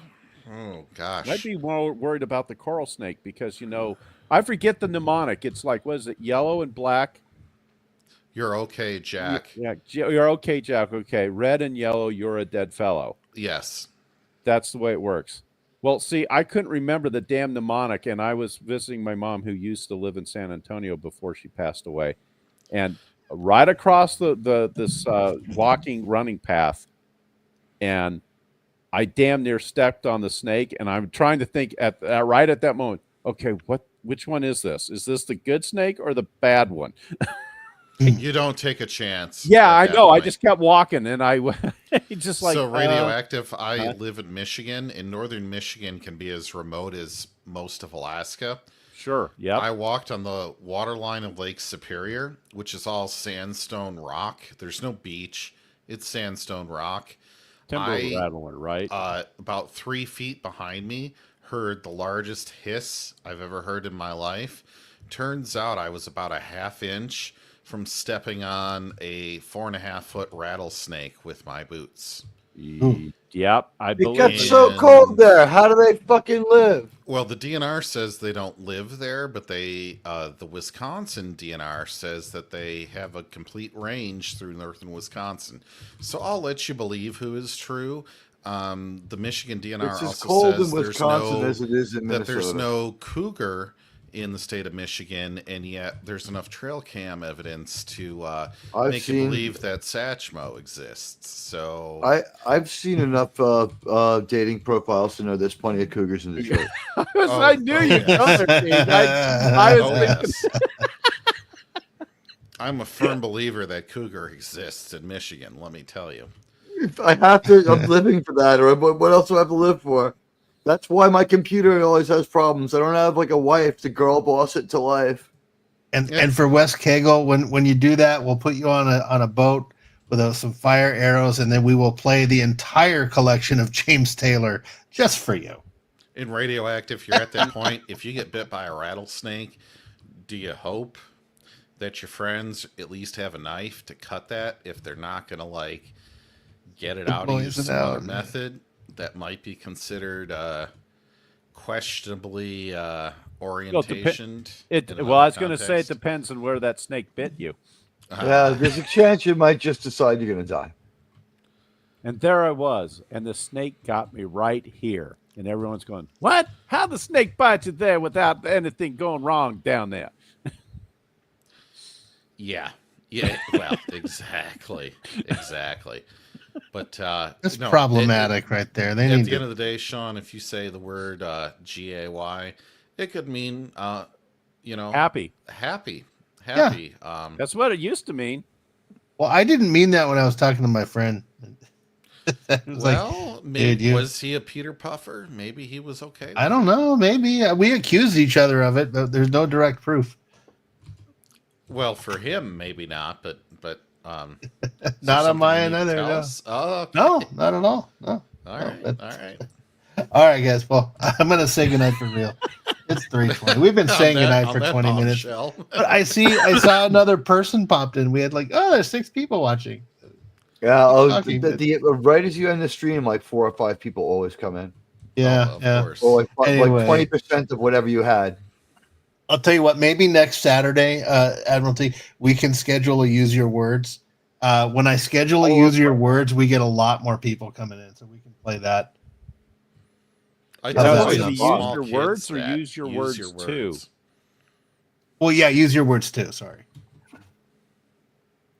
That cool with everyone, or? Yeah, that's fine, man. I don't. Sean, don't let me forget about it, okay, bud? Okay. Have you played it, Radioactive? You had me on one. Yeah. Was it your show or somebody else's show? I know it was your show. It might have been here. It might have been here. We played the original one, the 1.0, right? Not the 2.0. Yeah, we'll play 2.0, and we'll bring Wes Cagle on the panel, and we'll just start the whole time just having fun without playing video games. That sounds good. Hopefully, it won't echo like crazy. I think that's why people. I think that's why people mess around with the OBS. StreamYards is like a kind of a disaster for gaming. OBS, but OBS is is great, like kind of especially free. if you're on Linux and you're good at that kind of computer stuff. Nope. I can OBS kung fu you, but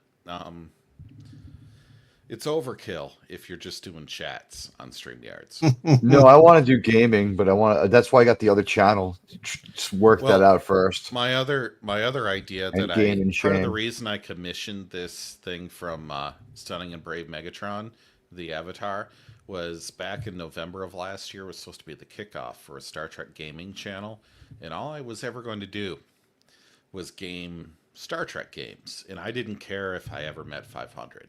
I didn't care how weak it was. I just want to play Star Trek games, right? Well, I wanted to launch this channel with way too much music and fanfare, and it never got off the ground. And I fully blame Admiral Teague for all of this. It's his fault. It's Teague's fault. Completely. Yeah. Hashtag But- Teague. Hey, good night, Gracie. Hashtag You know what? Teague's fault. Crooked Teague, and he's. I think he needs to be. Teague, If we look into. Lion Teague. I'll tell He's- you, when Teague has people on, he's not sending his best. And You know what some we I can assume play, I yeah. can He's not people- sending us Dark Helmet. He's not sending us PDB. Can play this one day. He's- You guys played this game? Which Which one?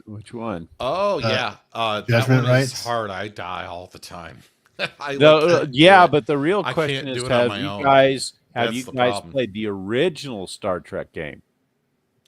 The, You know, uh, the text- From original NES, the NES text-based one, game? I played The it. one the that was text-based game. the one that was developed for the PDP-11 back around 1968, and then made its way onto a bunch of other platforms over the next decade. It's a text-based wow. adventure. Radioactive. It's not even text. It's technically not even an advent. It's actually more it was 40 It's like a characters. text prompt.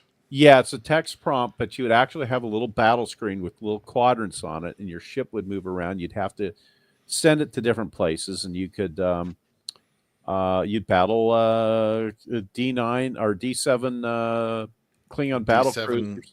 battle cruiser. Yeah, and other things. But the Enterprise was represented by two brackets, the greater than symbol on each side, and then you had the asterisks in the center. So it was this. I can just put it in the Yeah. regular chat. I played it. I have played it, but it's been a mighty long time. But I would like to get a channel off the ground for that's that. not the The one. problem is I want a good intro, and finding all that shit is a challenge, and it takes time. That was the And Enterprise. That was the Enterprise. You know, I the served Klingon for ship- 13 years, West. And the Klingon ship was the Klingon ship. With the thing I was showing? You sure it was Klingon or was it Romulan? Well, you could just Romulan would be an R. No, but I'm saying the ship itself. How could you tell if it was Klingon or Romulan? Because it had a K for Klingon. In the lo- original. Sorry. Yeah, in the original. Sorry. If you look in the regular chat, public chat, see the Enterprise the Enterprise, and then that's the Klingon D7 battlecruiser. I was getting confused with that and what Sean had on screen, which is Oh, another got TOS game. And then it was like a K7. How could you tell if it was a Klingon or a Romulan ship? Because at that time, the Klingons and Romulans had It's similar model makers. sharing of technology know what- agreement, aka they didn't have the budget to make a different ship on that episode. I want to know where that video I have of the 1701 that's from like an early video game came from. I want to know where the fuck that came from. Oh, the D? That Yeah. was from That's from like a Game Boy game. That's I from feel the like. that's from the Super Nintendo. Yeah. I had Super- the TOS Nintendo game. Wow. Okay, so I didn't have that one. No. Yeah, it was for the NES.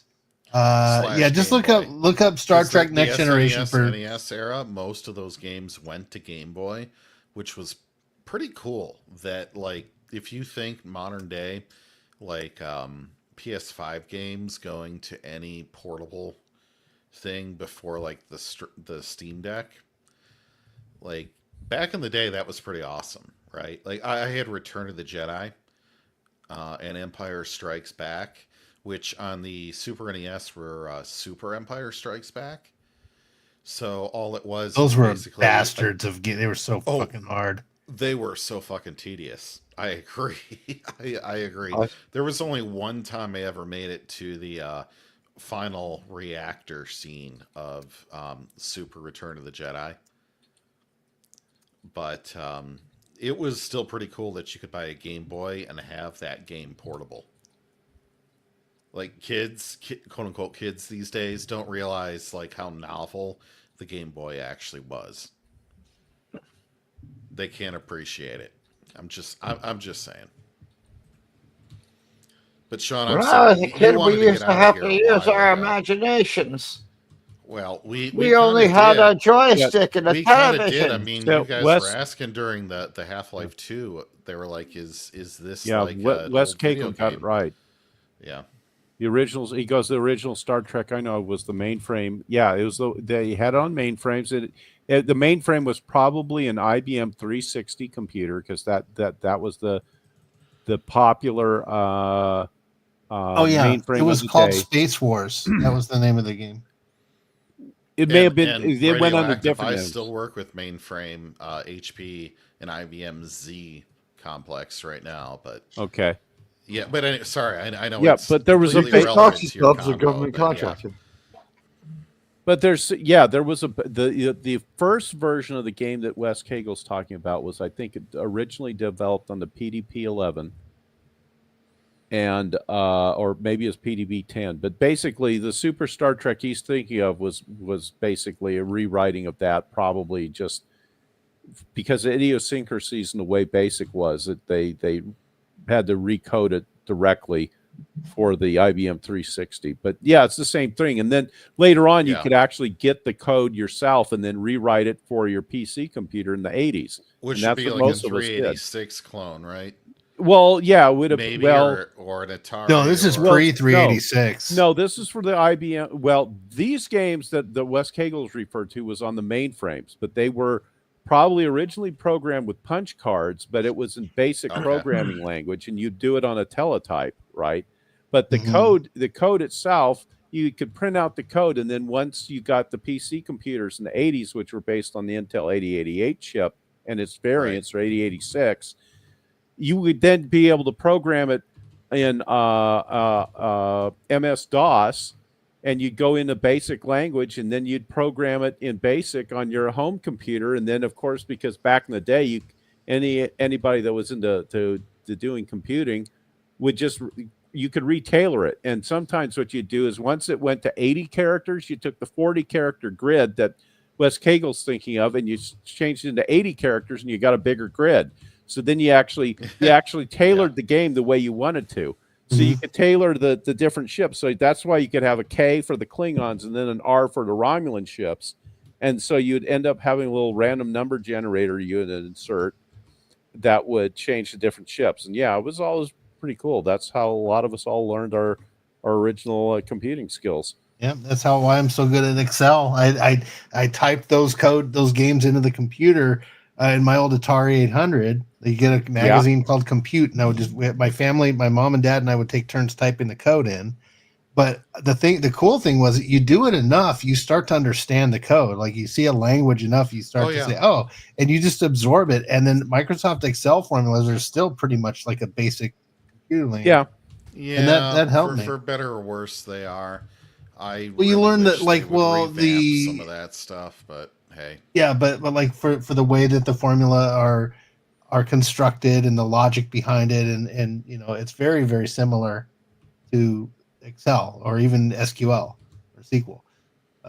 You can start to understand it, and it was really cool that you just absorb. You start reading these if and then statements. I just remember learning BASIC because the very early motors that Lego had for like the Lego Technic stuff. You had to know BASIC to program how they would move and things.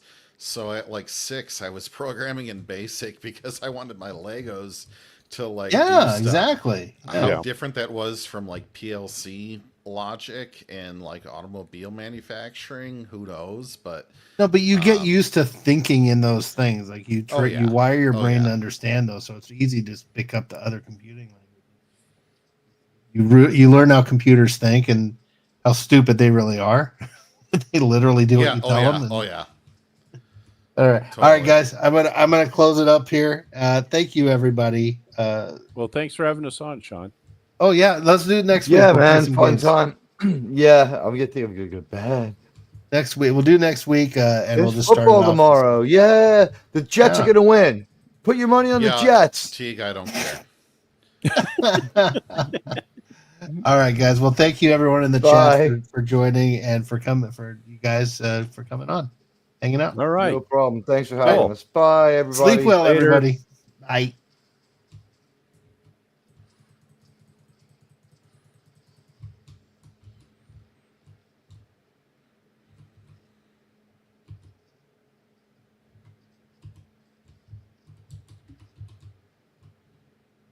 All right.